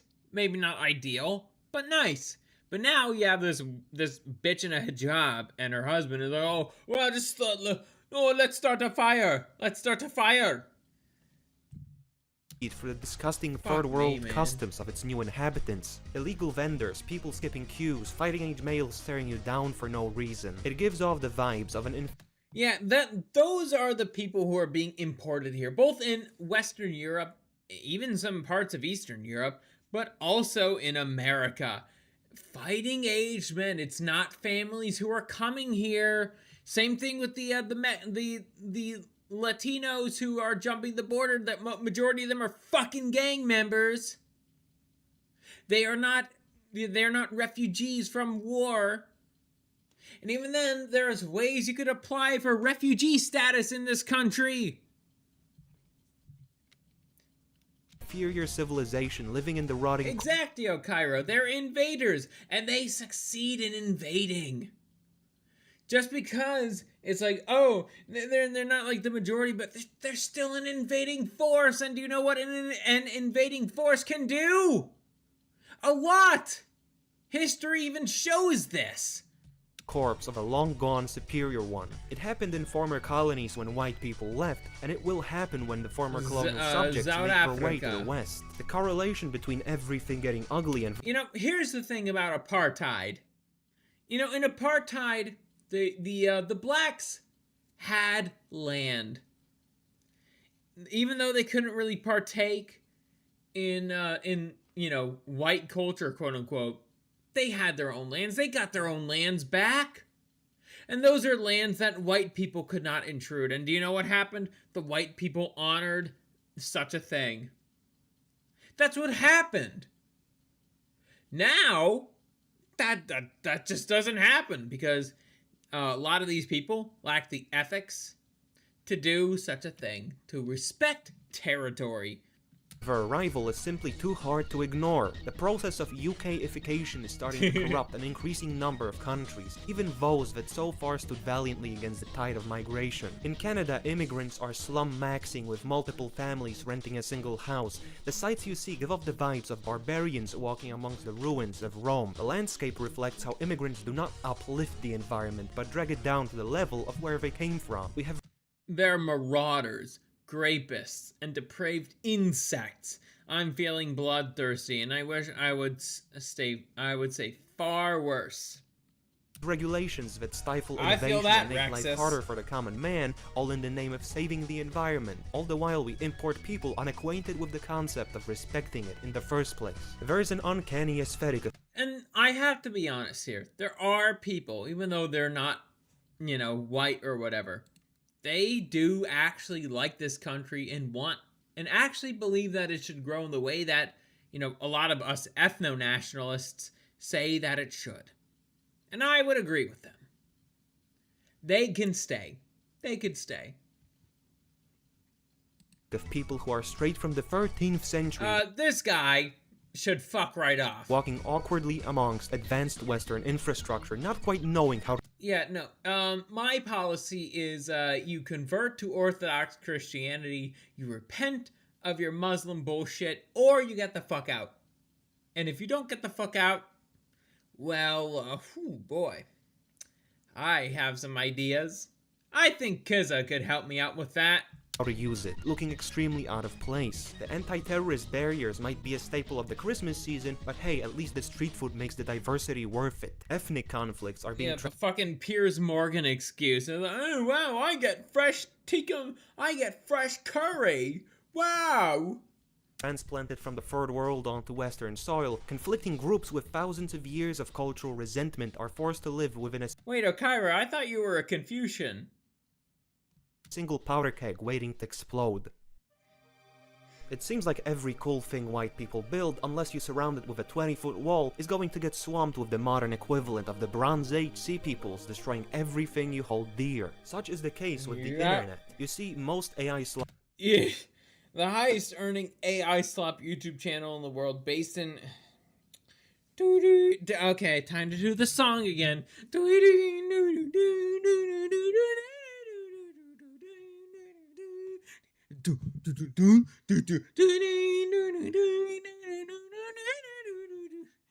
Because India was mentioned, has earned over $4.25 million to date. Bernard Apnadost creates AI videos featuring a monkey and a Hulk-like character. What the fuck? Flop accounts. Also, I get fresh curry. Answer, we'll buy you a fucking cookbook. On Facebook, Twitter, or YouTube are run by third worlders. From an economic standpoint, it makes sense. Getting paid $32 per million views might sound ridiculously low, but for a guy from Dhaka, Bangladesh, that's a living wage. Someone might say, then just fix these income inequalities and the problem will be gone. First of all, gay. Second of all, there's another fix, but you're not gonna like it. If you spend enough time online, you might notice how there's an ongoing... Oh, that Rakai guy, holy shit. I would not be surprised if some Jew was paying that guy to act as retarded as possible. Intellectual decline taking place. The content is more crude. I don't think at any point in history such stupid people had so much cultural impact. Even in data, the cognitive collapse is becoming more apparent. The century-long process... Huh? Future video of mine being teased right now? Of steady IQ gains, called the Flynn effect, has actually reversed. Similarly, the literacy rates that we have So, do you guys know what the Flynn effect is? I could explain. I could explain, or you can pull it up, because I have been drinking a little bit. Yeah, sure, we'll pull up the Flynn effect. I know what it is, synopsis-wise. I do just want to get it accurate.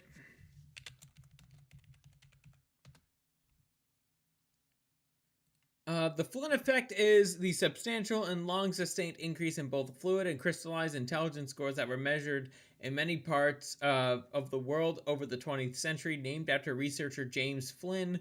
When intelligence quotient tests are initially standardized using a sample of test takers.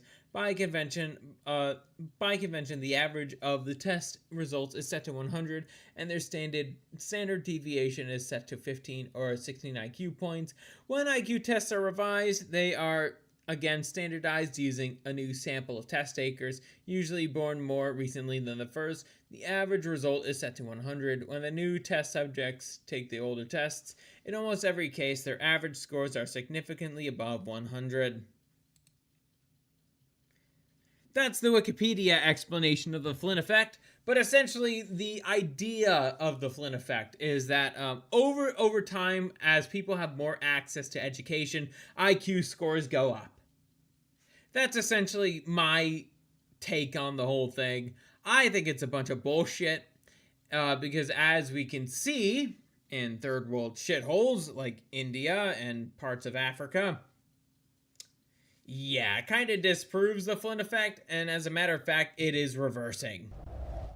Carelessly pushed upwards for millennia are actually in free fall, and there are a few explanations as to why. We of course have technology and possible effects of having microplastics in our brains impeding development, but the previously mentioned dysgenics also offer an explanation. Historically, it was the ruling classes who had the most kids.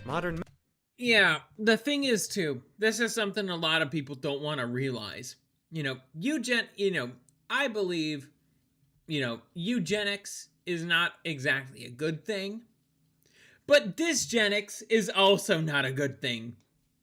The golden mean regarding this, it's like people should be having healthy children, and in the cases where even when people are young and they have children and they're not the healthiest, you still shouldn't kill them. That is the Christian position. You shouldn't be having kids if you're a woman in your 40s. You really shouldn't be. Same thing kind of goes with guys, albeit I would say you shouldn't be having kids in your 70s. Again, men and women are different. I would also say women should not be having kids in their 30s. Medicine reduced infant mortality to almost nothing, Which while I do wealthy believe. and educated people stopped having so many children. So the least intelligent groups started dominating the gene pool. Currently, from the perspective of nature, it is not the strongest of the species that survives, not the most intelligent that survives. It is the one that is the most adaptable to change. I don't exactly like Darwin, but he is correct here. All IQs are rewarded. Apart from this, let's address the elephant in the room. When you import 67 IQ Somalians, they will drag the average down. Then we have the teachers, genuinely some of the most Somalians. They will drag the average down. Then we have the Parents should have a say in what their children are taught. As a teacher, no, they shouldn't. Wow, I'm such a smart Redditor. Genuinely some of the most incompetent. Pre-K teacher attacks the idea of childhood innocence, claims toddlers not too young for sexuality discussion. Okay, this guy's a pedo. And evil people walking the earth. For the past few decades, there's been a war between the phonics and the whole language phonics is superior. Approaches to teaching kids the English language. The latter won, so it became common teaching practice to force kids to memorize how English words sound. Holy shit, that is honestly just so mean. It's like car. It's like so there's a reason why phonics is just infinitely better than whole language. It's like, no, you shouldn't be teaching kids like just say car. You should teach them how the word is spoken. They learn I was taught phonics when I was a kid. There's a reason why I have a pretty good grasp on the English language. A shame I can't work that tutor job. without actually explaining what combinations of letters make what sounds. This led to a process dubbed kanjification, because kids are taught to read English words as symbols instead of phonetic clusters. This leads to kids not knowing how to pronounce or read words just because they've never seen them before and have not memorized them yet. Doesn't teach how to decode new words. That is the biggest disadvantage of whole language. I'm like, by the time my kids get homeschooled, they are going to learn phonics. They are not going to learn whole language. Because I know phonics, I'm actually able to sound out words that are a bit above my intellectual pay grade. And it's like, oh, I might be able to understand what this means. Correct, Creamsicle. It's clear I have some disability due to my lower set ears, and I think it's because my mom was 35 when she gave birth to me. You know, I have a feeling the reason why I'm probably autistic is because my mom had me when she was 32. Yet. I focused on America, but Europe largely echoes the same losing battle with functional illiteracy for very similar reasons. Phonics versus whole language. Syllabique versus méthode globale. Método fonético versus método global. Synthetic method versus Ganzigte Methode. I can't read German. But it's not just the teacher's fault. There are policies in literacy for very similar reasons. But it's not... Yeah, this is also a fact. You are more likely to be molested by a public school teacher than you are a Catholic priest. Also, you are more likely to be molested by a Jewish rabbi than you are a Catholic priest. Just the teacher's fault. There are policies in place that justify letting borderline illiterate kids graduate. 400 absences, 6 failed classes, still graduating. Anybody can do it. Shit. And why? This is the person I'd have to be serving in the library I am working at. And I can't ask, can you read? Because that's discriminatory. Yeah, no Child Left Behind Act. One of the worst fucking bills I could think of. Combat the big racism. The current philosophy in teaching is that not letting an entire class of people of color pass is a big no-no, otherwise entire school districts would just be soft-locked out of progress. Babe, wake up, a new non-white population map just dropped. Yeah, this is something that I've realized in my own research in a video similar to this one, albeit it's entirely about the school system. A lot of it is racial. If I'm being honest, you guys are getting a little bit of a teaser. A lot of this is racial. And nobody wants to talk about that. It's scary to think that at the most complex stage of civilization we're losing the cognitive ability to fully understand its inner workings. You might not believe that advertisements, buildings, cars or movies reflect societal downfall, but we're dealing with the two best documented classic traits of civilizational collapse, that being destructive migration and the... I know what that says, Rexus. I know enough. Following intellectual decline, from the mysterious sea peoples, barbarian tribal confederations to the united biomass of the global south, we're forging a historical link that proves history really does repeat itself. And yet, the scariest things are those that have no... Race doesn't matter, proceeds to make everything about race. Gee, politics, not that's... gee whiz, politics, not that smart. Cairo, that is the most ESL sentence I've read the whole night. What does it say then, Creamsicle? You're insulting me, I know that much. I know what Doomkoff means, and Scheist. Yes, I know. You're calling me a dumbass shit. Precedent in human history. In 1962, a researcher at the National Institute of Mental Health by the name of John B. Calhoun published his findings on an experiment that would go on to be dubbed... I know you're I'm ESL, Cairo! I am not an ESL speaking norm-groid! At Utopia, the animals placed in an enclosure with abundant food and shelter started the last 3 words My mom might act for this Vaterland, for the fatherland. Okay, yeah. Developing social pathologies as the population grew. The males either retreated from society or became hyperactive rape missiles, while the females lost all interest in maternity. This study was criticized for its methodological flaws, but was never fully replicated. Wouldn't you know, Mouse Utopia is 100% correct. This is the third impactful video in my whole life that has talked about this. The first one was from Better Bachelor. The second one was from What If Alt Hist. The third one is also from, did I say 3? I meant 4. The third one is also from What If Alt Hist, and the fourth one is from this channel. It is the Rat Utopia experiment. Amazing! Indeed. Indeed, Blade, indeed. We are fucking living through it. That's another underlying thing that I want to get across at. It's like, we are literally living through Mouse Utopia. Look how American pop culture is. Hell, if you want a more definitive example of this, look at K-pop or J-pop.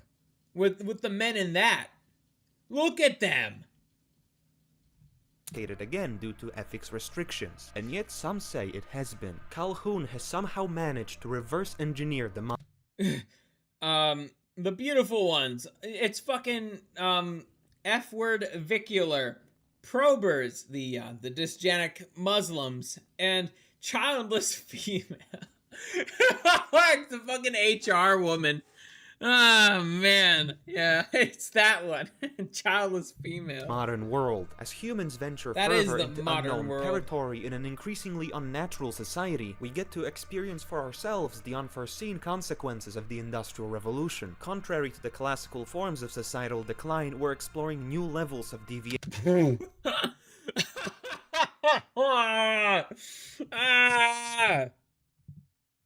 What the hell is this?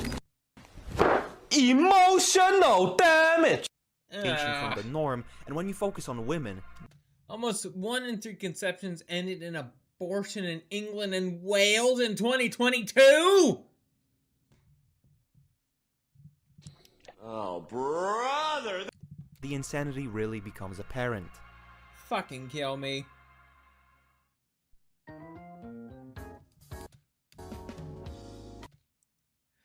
Finally get a job.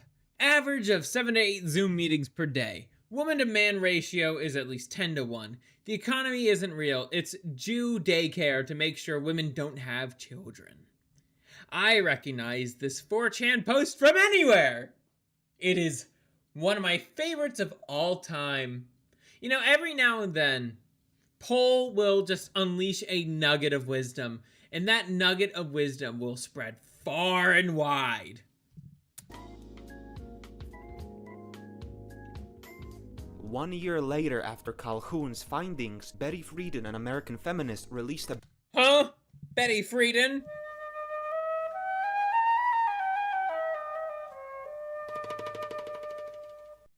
Yeah, in case you guys didn't know, Betty Friedan is Jewish.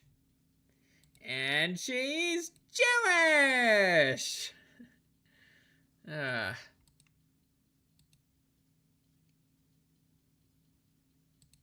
A book called The Feminine Mystique, where she argued that women would be better off working instead of being housewives. If you're wondering, yes, she was. This book is credited with kicking off second-wave feminism, which wasn't satisfied with women just having voting rights and wanted to strive for equal opportunities in the workplace. 3 things happened as a result. Divorce rates exploded, the birth rate collapsed, and we saw the legendary Gen Z boss in a mini video surface where your typical that whole video, I swear. Like, that whole video, like Spoon made a video about Sydney Watson's reaction to it, and my own personal reaction to it. It's like, this is so indicative of where we are as a society. All these women should be at home raising children, but they're not.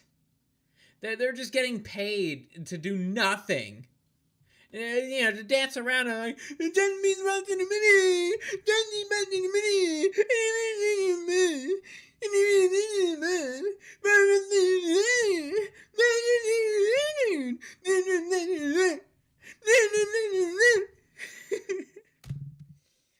Fucking kill me, man. Fucking kill me. Of his drones goof off in front of the camera. The tasteful naivety of it. Oh my god, it even has an Asian woman. When this video was released, it was like an MK Ultra activation protocol to make people hate women. Let me illuminate 3 reasons why. No, they're being paid to look like oversized children. But then again, they are! They fucking are, Okairo! Like, this isn't how I would describe female maturity. Dying brain cells intensifies. Yes, Blade, yes. My brain cells get raped every time I watch this thing, even if it's just screenshots of it. Women tend to force themselves into previously all-male spaces and instantly demand changes. When they entered the workforce, they demanded modesty boards and more privacy. This trend amplified the shift from the open-plan office design to the dystopian hellhole cubicle farms. Look, I don't mind a little bit of privacy, but at the same time, it's just like, what's wrong with talking with your peers?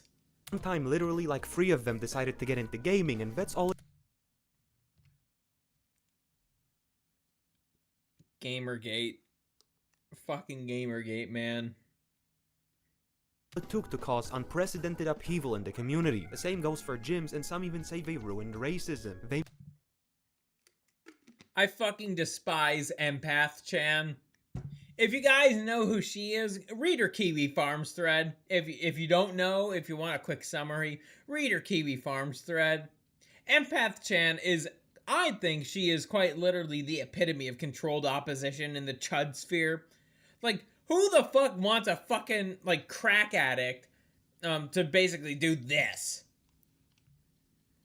They made racism unfunny, but this is just one reason. Someone might observe that I'm just seething that women are having fun, and here's your mistake, they are not having fun. Despite getting all the leeway in the workforce over the past 60 years, their life satisfaction has declined relative to men. It just so seems like being the last thing your CV/resume sees before a 36-year-old divorced cat lover HR lady shift deletes it because her hormones told her so. Bro, it's a fucking miracle that I'm even working this library job that I'm working at right now. Holy shit. At least the HR lady, I'm not gonna say anything specific.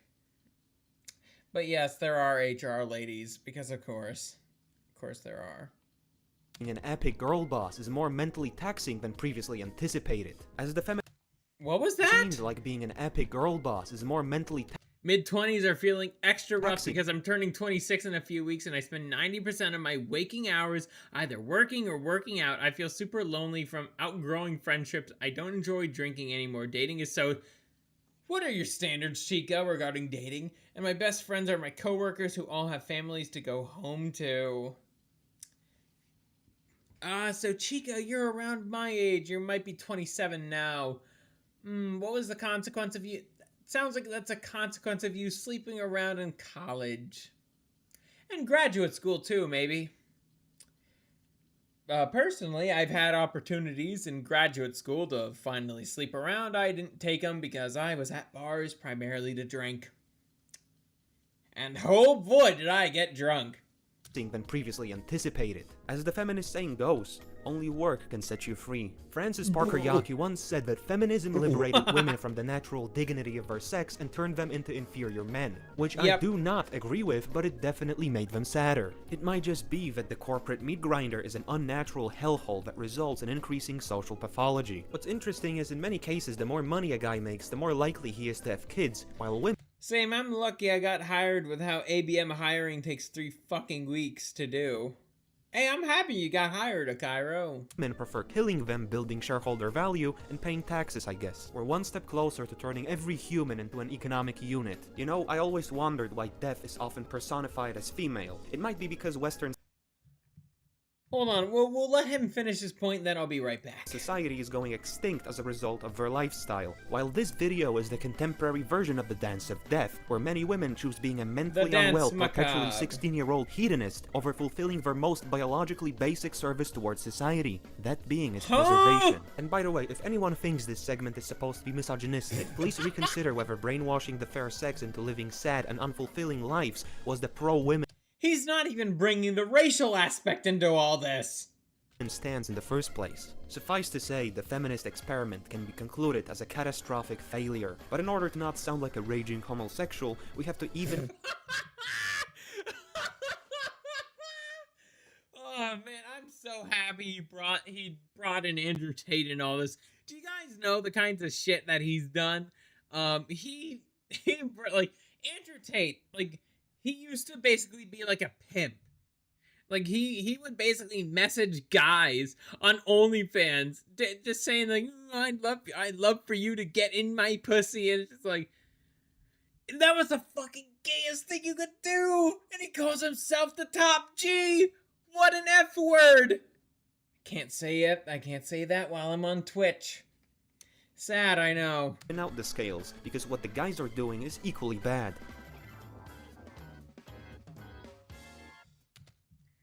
I will be right back.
I am back. Ultimately, if you're wondering what this has to do with the title of the stream here, it's like, this is exactly what it's like living in America. You have to deal with so much bullshit, whether it is immigration, feminism, and everything else in between. You see why I call this an economic zone and not a country? Because a country doesn't function like this. Would you rather let in 1 million more Indians into England or never watch football again? Oh, I'll have to let him in.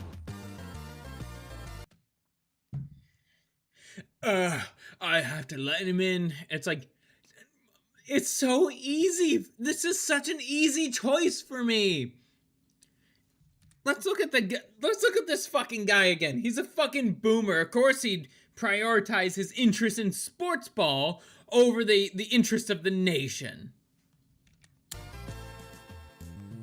The There is a distinct genre of man that loves watching sports ball, the hypnotic effects of which cannot be easily broken. A subject that embodies everything wrong with the current state of society, all in one package, with demographic replacement, obnoxious politics, gambling marketed as investing, and worst of all, it makes you care a bit too much about things that are a bit too irrelevant. This reminds me of The Brave New World, a novel that presented an interesting dystopian vision where the government keeps the general masses docile by distributing a happiness-inducing drug called Soma.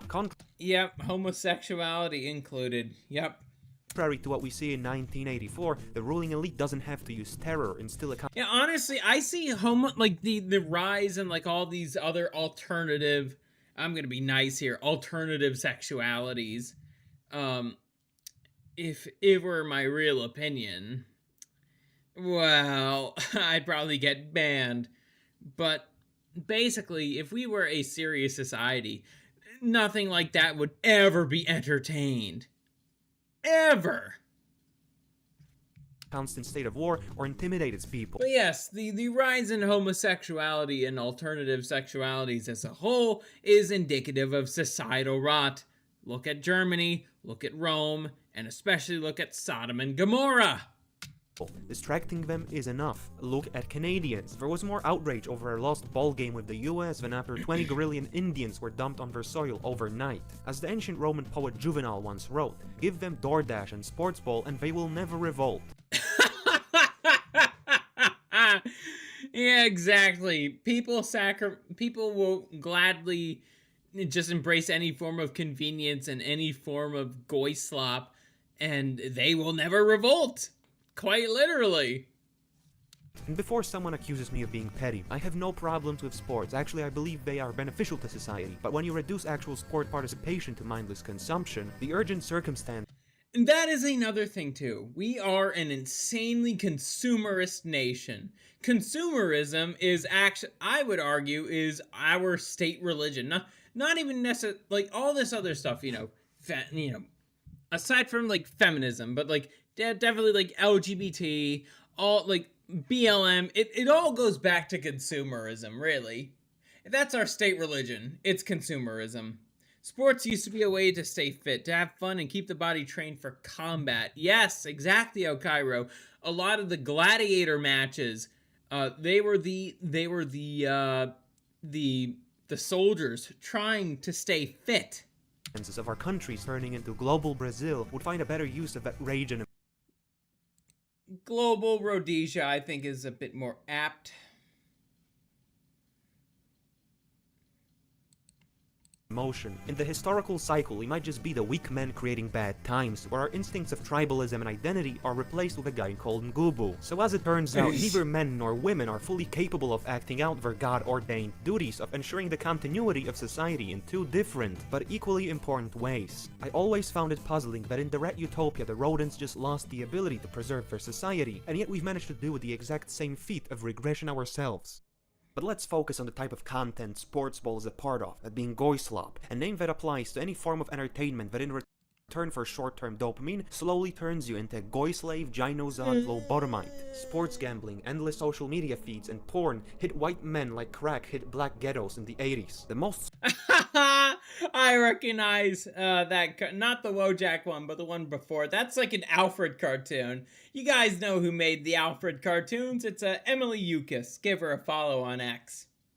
Socially destructive behaviors are now gamified and accessible at any place and time. There hasn't been a worse time to be alive as someone with low impulse control. The consumption is pervasive, it's everywhere, working like a carrot on a stick, selling you dreams of escaping the poverty spiral. When Epstein referred to the general masses as the goyim, this is what he meant, people who live just to consume illusions. Just like technology made warfare even more inhuman than it already was because it refined killing to a science, the development of technology created a butterfly effect of abominations that are increasingly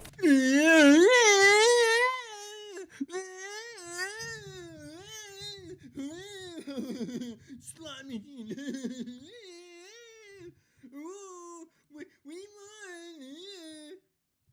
Motherfucker, like, just this, the fact that gambling is so prevalent as it is a sign that we do not live in an actual country. No actual country promotes gambling as much as the United States does.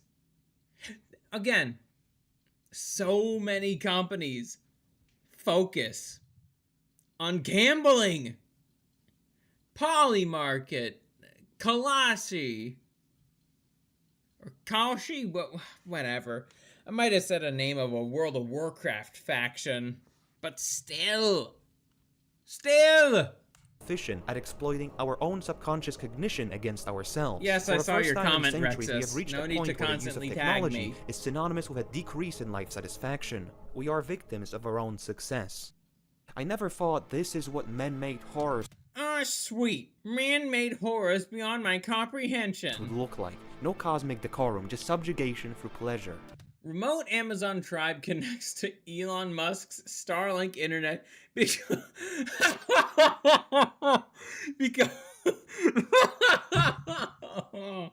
become hooked on porn social media. Wow. Of course, tribal people are, rather impulsive. As a conclusion, one might look upon the Unabomber and his manifesto, his main point being the further we stray from nature into technology, Black the worse Magic life Army is going by to be. BMSS. Here's the link. This whole video was inspired by a single prophetic 4chan post uploaded all the way back in 2013. There will be no collapse the way some people think of it. You'll just notice that every day simple things will become a little more expensive. Everyone's homes and apartments will start to get smaller. Your work hours will get longer, but your pay will decrease. You'll see family and friends less and find that in time you care less about them. Every day you'll find yourself lowering your standards for everything. Work, food, relationships, etc. Job security will no longer exist as a concept. People will start hanging on to clothing longer and longer. Less people will get married. Fuck, man, that thing about clothing really kind of hits close to home. I have not, like, my mom has got me some new t-shirts or whatnot, but I have not really had the desire to, like, get new clothes in years. A lot of the shirts I have, they are primarily from my college days. If I was any bit heftier, I would not really be able to fit into them. But that's my dress shirts. But thankfully, I don't really have to wear my dress shirts for much longer. Even less will. They coincide with the rise in the use of antidepressants. Yes, absolutely. Have children. People will engross themselves in technological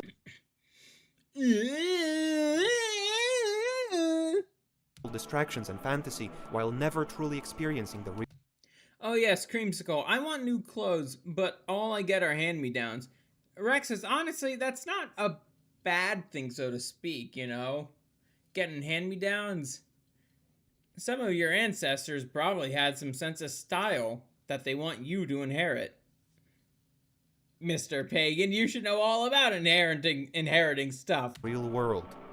No, but at the same time, I also understand of you wanting to try to develop your own sense of style too.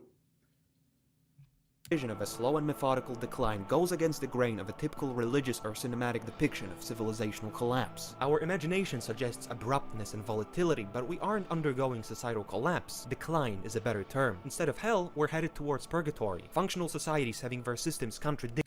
Well, as an Orthodox Christian, we are heading towards hell. I don't believe that there's such a thing as purgatory.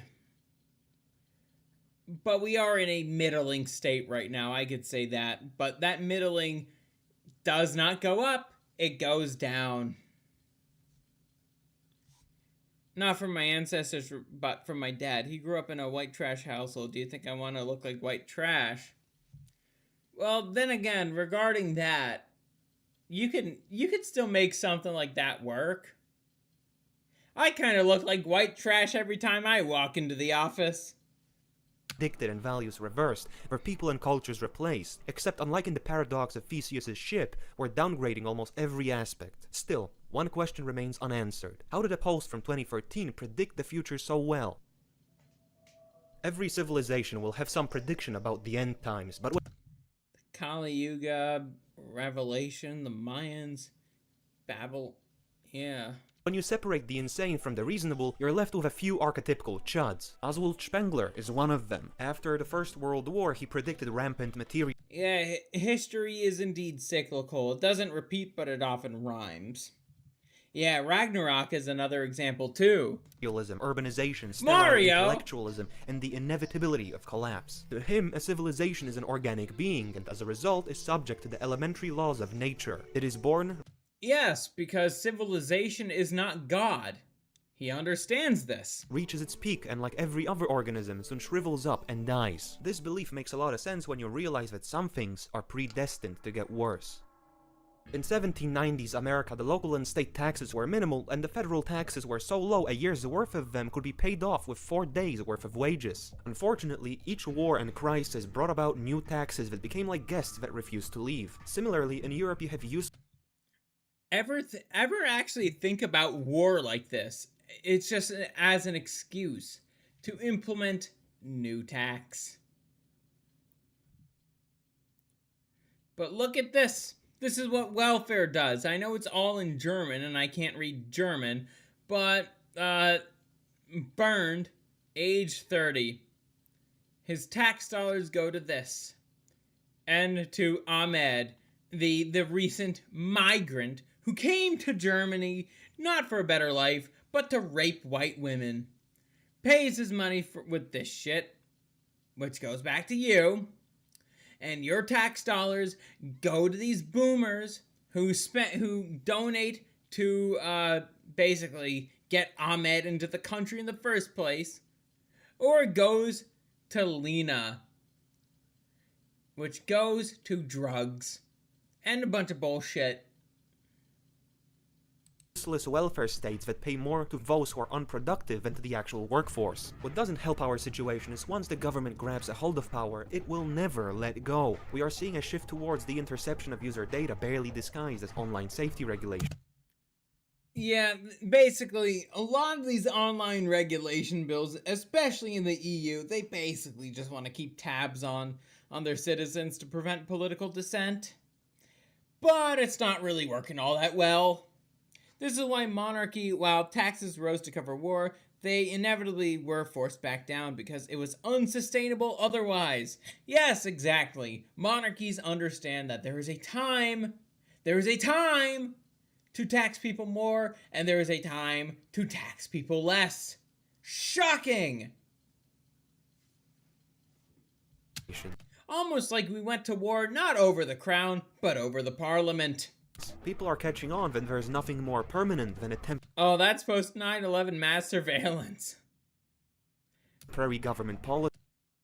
What Aw, damn, he didn't mention Palantir. many call the ratchet effect, that some things just keep getting worse. The process of bureaucratic bloat makes governments about as functional as a Brazilian slum. The legislation that began with reasonable action soon snowballed into as functional as a Brazilian slum. The legislation Zoning laws, for example, got rid of slums. that began with reasonable action soon snowballed. Even the slums in the US looked better than they do in, like, India or any third world country. Into micromanaging your life. As Carol Quigley put it, we're dealing with the metamorphosis of social instruments, which were set up to meet actual needs, into institutions which serve their own interests at the expense of social needs. One of the best documented human behaviors in history is the inability or unwillingness to correct the course of changes leading to failure. The bureaucracy would rather splatter its remains for spontaneous combustion than reduce its size willingly.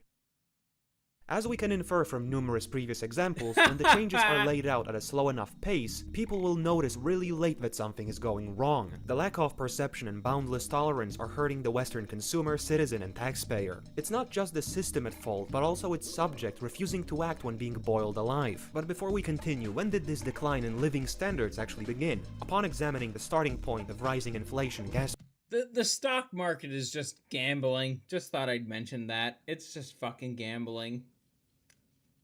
prices, house prices, wealth inequality, feminism, immigration, and aid to Israel. We can... Shocking. Those are all the things that caused our country to go to shit and to become an economic zone. Wow, say shocker. the 60s and 70s. But one trend stemming from these decades, forgotten by many, is the Great Decoupling. It saw wages stagnate while productivity grew thanks to technical innovations aiding in workflows. There are many who believe further developments will help humanity, but for the past 60 years, those benefits There are porn generated from my mom's photo. Porn generated from my sister's photo. Porn generated from my dog. Video generation guide using a local AI. ChatGPT, my only friend. My manifesto about how I hate people because they've been bullying me all my life. AI anime porn. AI food up fucking me and my boyfriend. Mom plus dog. MP4. Discord. AI child porn. Sora. Local LLM. Scientific evidence that AI will replace humans. Yeah, this meme is all too accurate. Probably it basically describes all the leftists I get into arguments with online.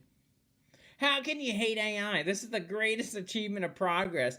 I use AI every day, and I see that AI will replace all humans very soon. Anyone who doesn't like AI is just dumb neo-Luddites. I hate people. They always humiliated me. ChatGPT will never offend me. He is my best friend who always understands, supports, and agrees with everything I say. Holy shit, this meme is so fucking true. Now look, I am not like somebody who is anti like AI art, you know? Literally. All you have to do, artists, is offer things at reasonable prices, be communicative, be agreeable too.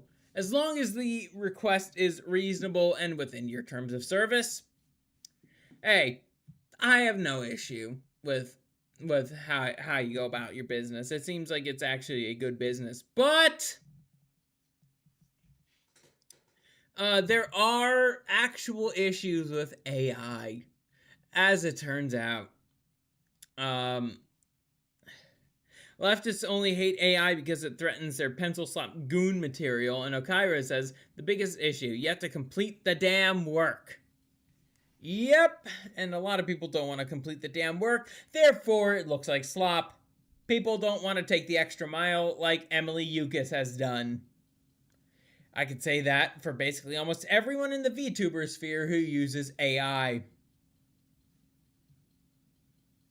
And then the other thing too is just like when it comes to AI, at best it's like a proof of concept. If you don't want to be replaced by AI, artists, I don't know, perhaps offer a product at a reasonable price at a reasonable time. As for AI in general, yes, it isn't anything special. There are many things you can do with it. I primarily use it as a GM for RP games. Yeah, that's a reasonable one. Many who believe further developments will help humanity, but for the past 60 years, those benefits have been largely intangible for the common man. So here's the thing, I painted a very gloomy picture. Exactly, like, obviously AI is going to replace certain fields. It better replace HR, because HR is entirely fucking useless. But it doesn't need to be in everything. The bubble will pop, and when it pops, it ain't gonna be a good thing. Of a slow and inevitable descent into madness. But many argue technological growth is going to pull us out of the mud, that prosperity is rising worldwide, and that the adversity of nature has been tamed. What I described as making people retarded, disenfranchised, and sad has traditionally been understood as progress. Granted, automation could disincentivize the inflow of slave labor into the West, so there are two sides. Why, yes, that is also true. Them drones picking the apples, genuinely a good thing. We don't need illegal slave labor. That is what the Democrats like to promise. The Republicans also offer slave labor in a different capacity. Which, I hope AI also gets those people out. They should all fuck off back to India, the H-1Bs. To every argument, and I'll make the case that both the pessimist and optimist can be right at the same time. Yeah, I would agree. The reason why it's possible is we're in a process of transformative limbo, slowly decaying in a weird state where some people lose everything they cherished, while others become... At least they came here legally. As if that's any better. Yeah. Thank you, Hart-Celler Act.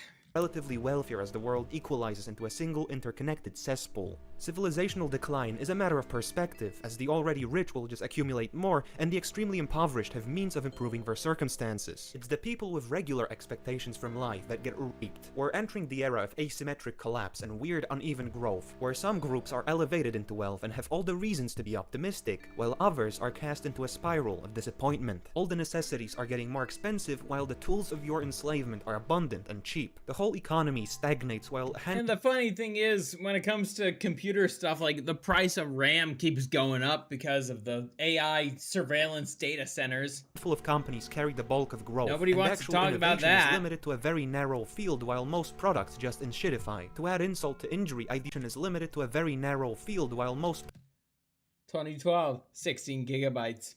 Black Ops 7, 100 products just enshittify. To add insult to injury, ideologies that swore to fight corporations actually just did their bidding. We're stuck in a progress trap, chasing a fraction of our past growth by destroying our society with each step. Not to mention that at least they came here legally, yet Vex has been waiting years to immigrate legally and gets denied because she won't take a jab in the arm. I like AI for one thing. It can be used to make stupid shitposts. That's the only thing I really like about it, is the shitpost. This meme describes chibi reviews. Send it to me in my DMs, Dusty. But that is also extremely fucking stupid, Okaira, that Vex can't be here legally because she doesn't want to get a fucking vaccine.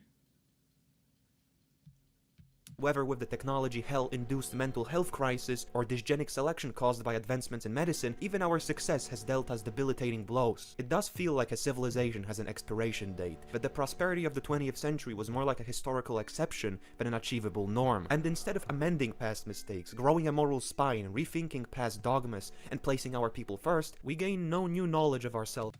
It's impossible. The reason why we can't do that is primarily because if we did,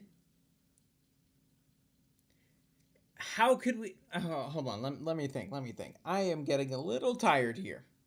Basically, if we were to try to reevaluate past standards and norms, you'd have a bunch of the oy vey types who would say, oh no, this like, we can't reflect on that, it would just be another Holocaust.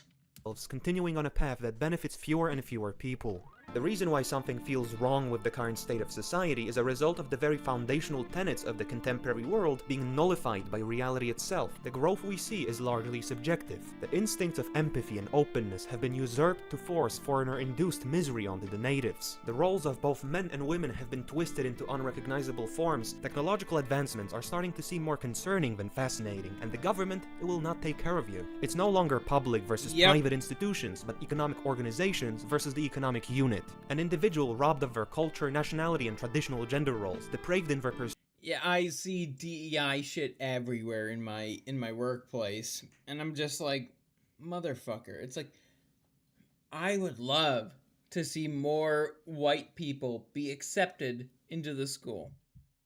I think it would be a good thing. But nope, gotta appeal to foreigners.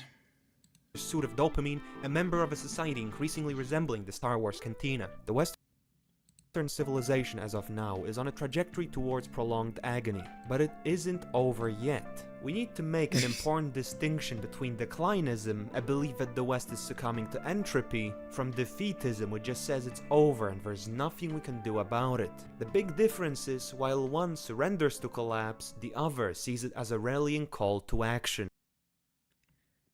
Okay. My goodness, this was a rather black-pilling stream, if I say so myself. And ultimately, what am I trying to get at here with all this? So,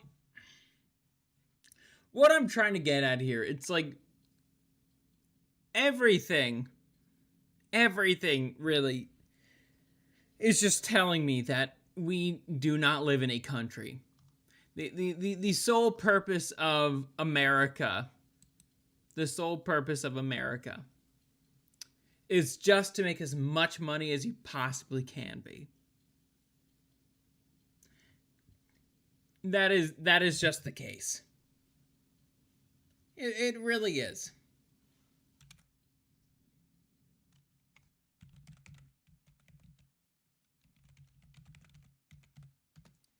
Also, let me just see my dashboard. My dashboard.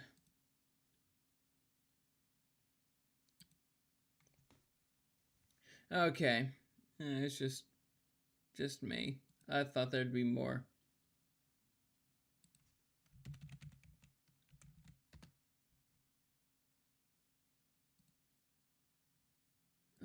We'll go to creator dashboard. How well are we doing? We got 2 viewers. Creator dashboard. How well are we?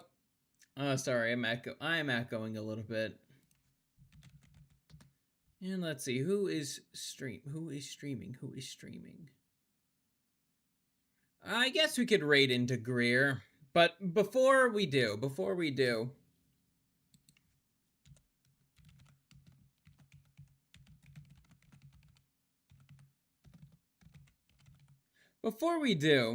I just want to cap this off by saying, it's like, I hope that all that we were able to watch has at least able to show that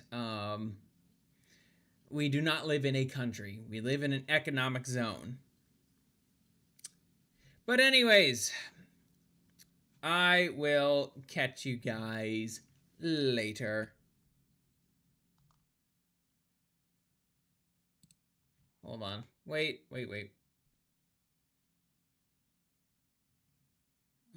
Let's see.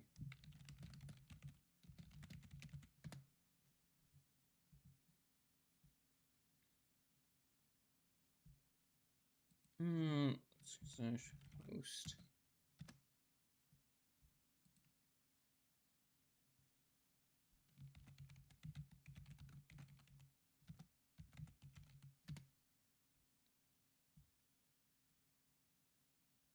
I was able to work like 2 streams ago.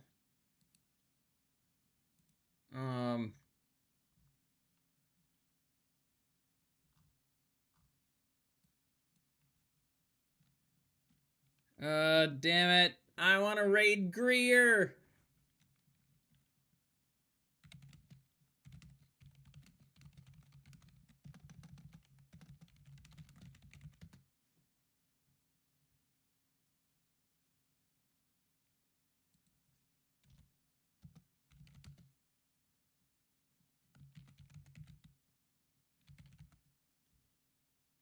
It's like...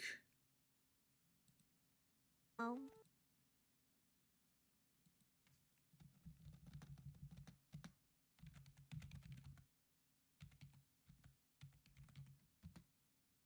I can't seem to raid. What the fuck? Oh, you have to have 5 active viewers. That's fucking gay. That's really fucking gay. Anyways.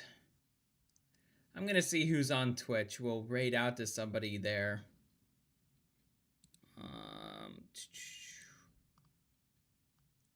Let's see. Who do I want to raid on Twitch?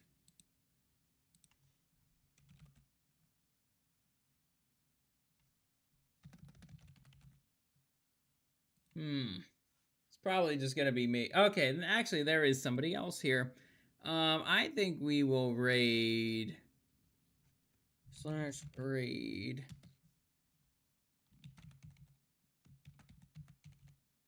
I think we're gonna raid Pre-Pony, a fellow horse.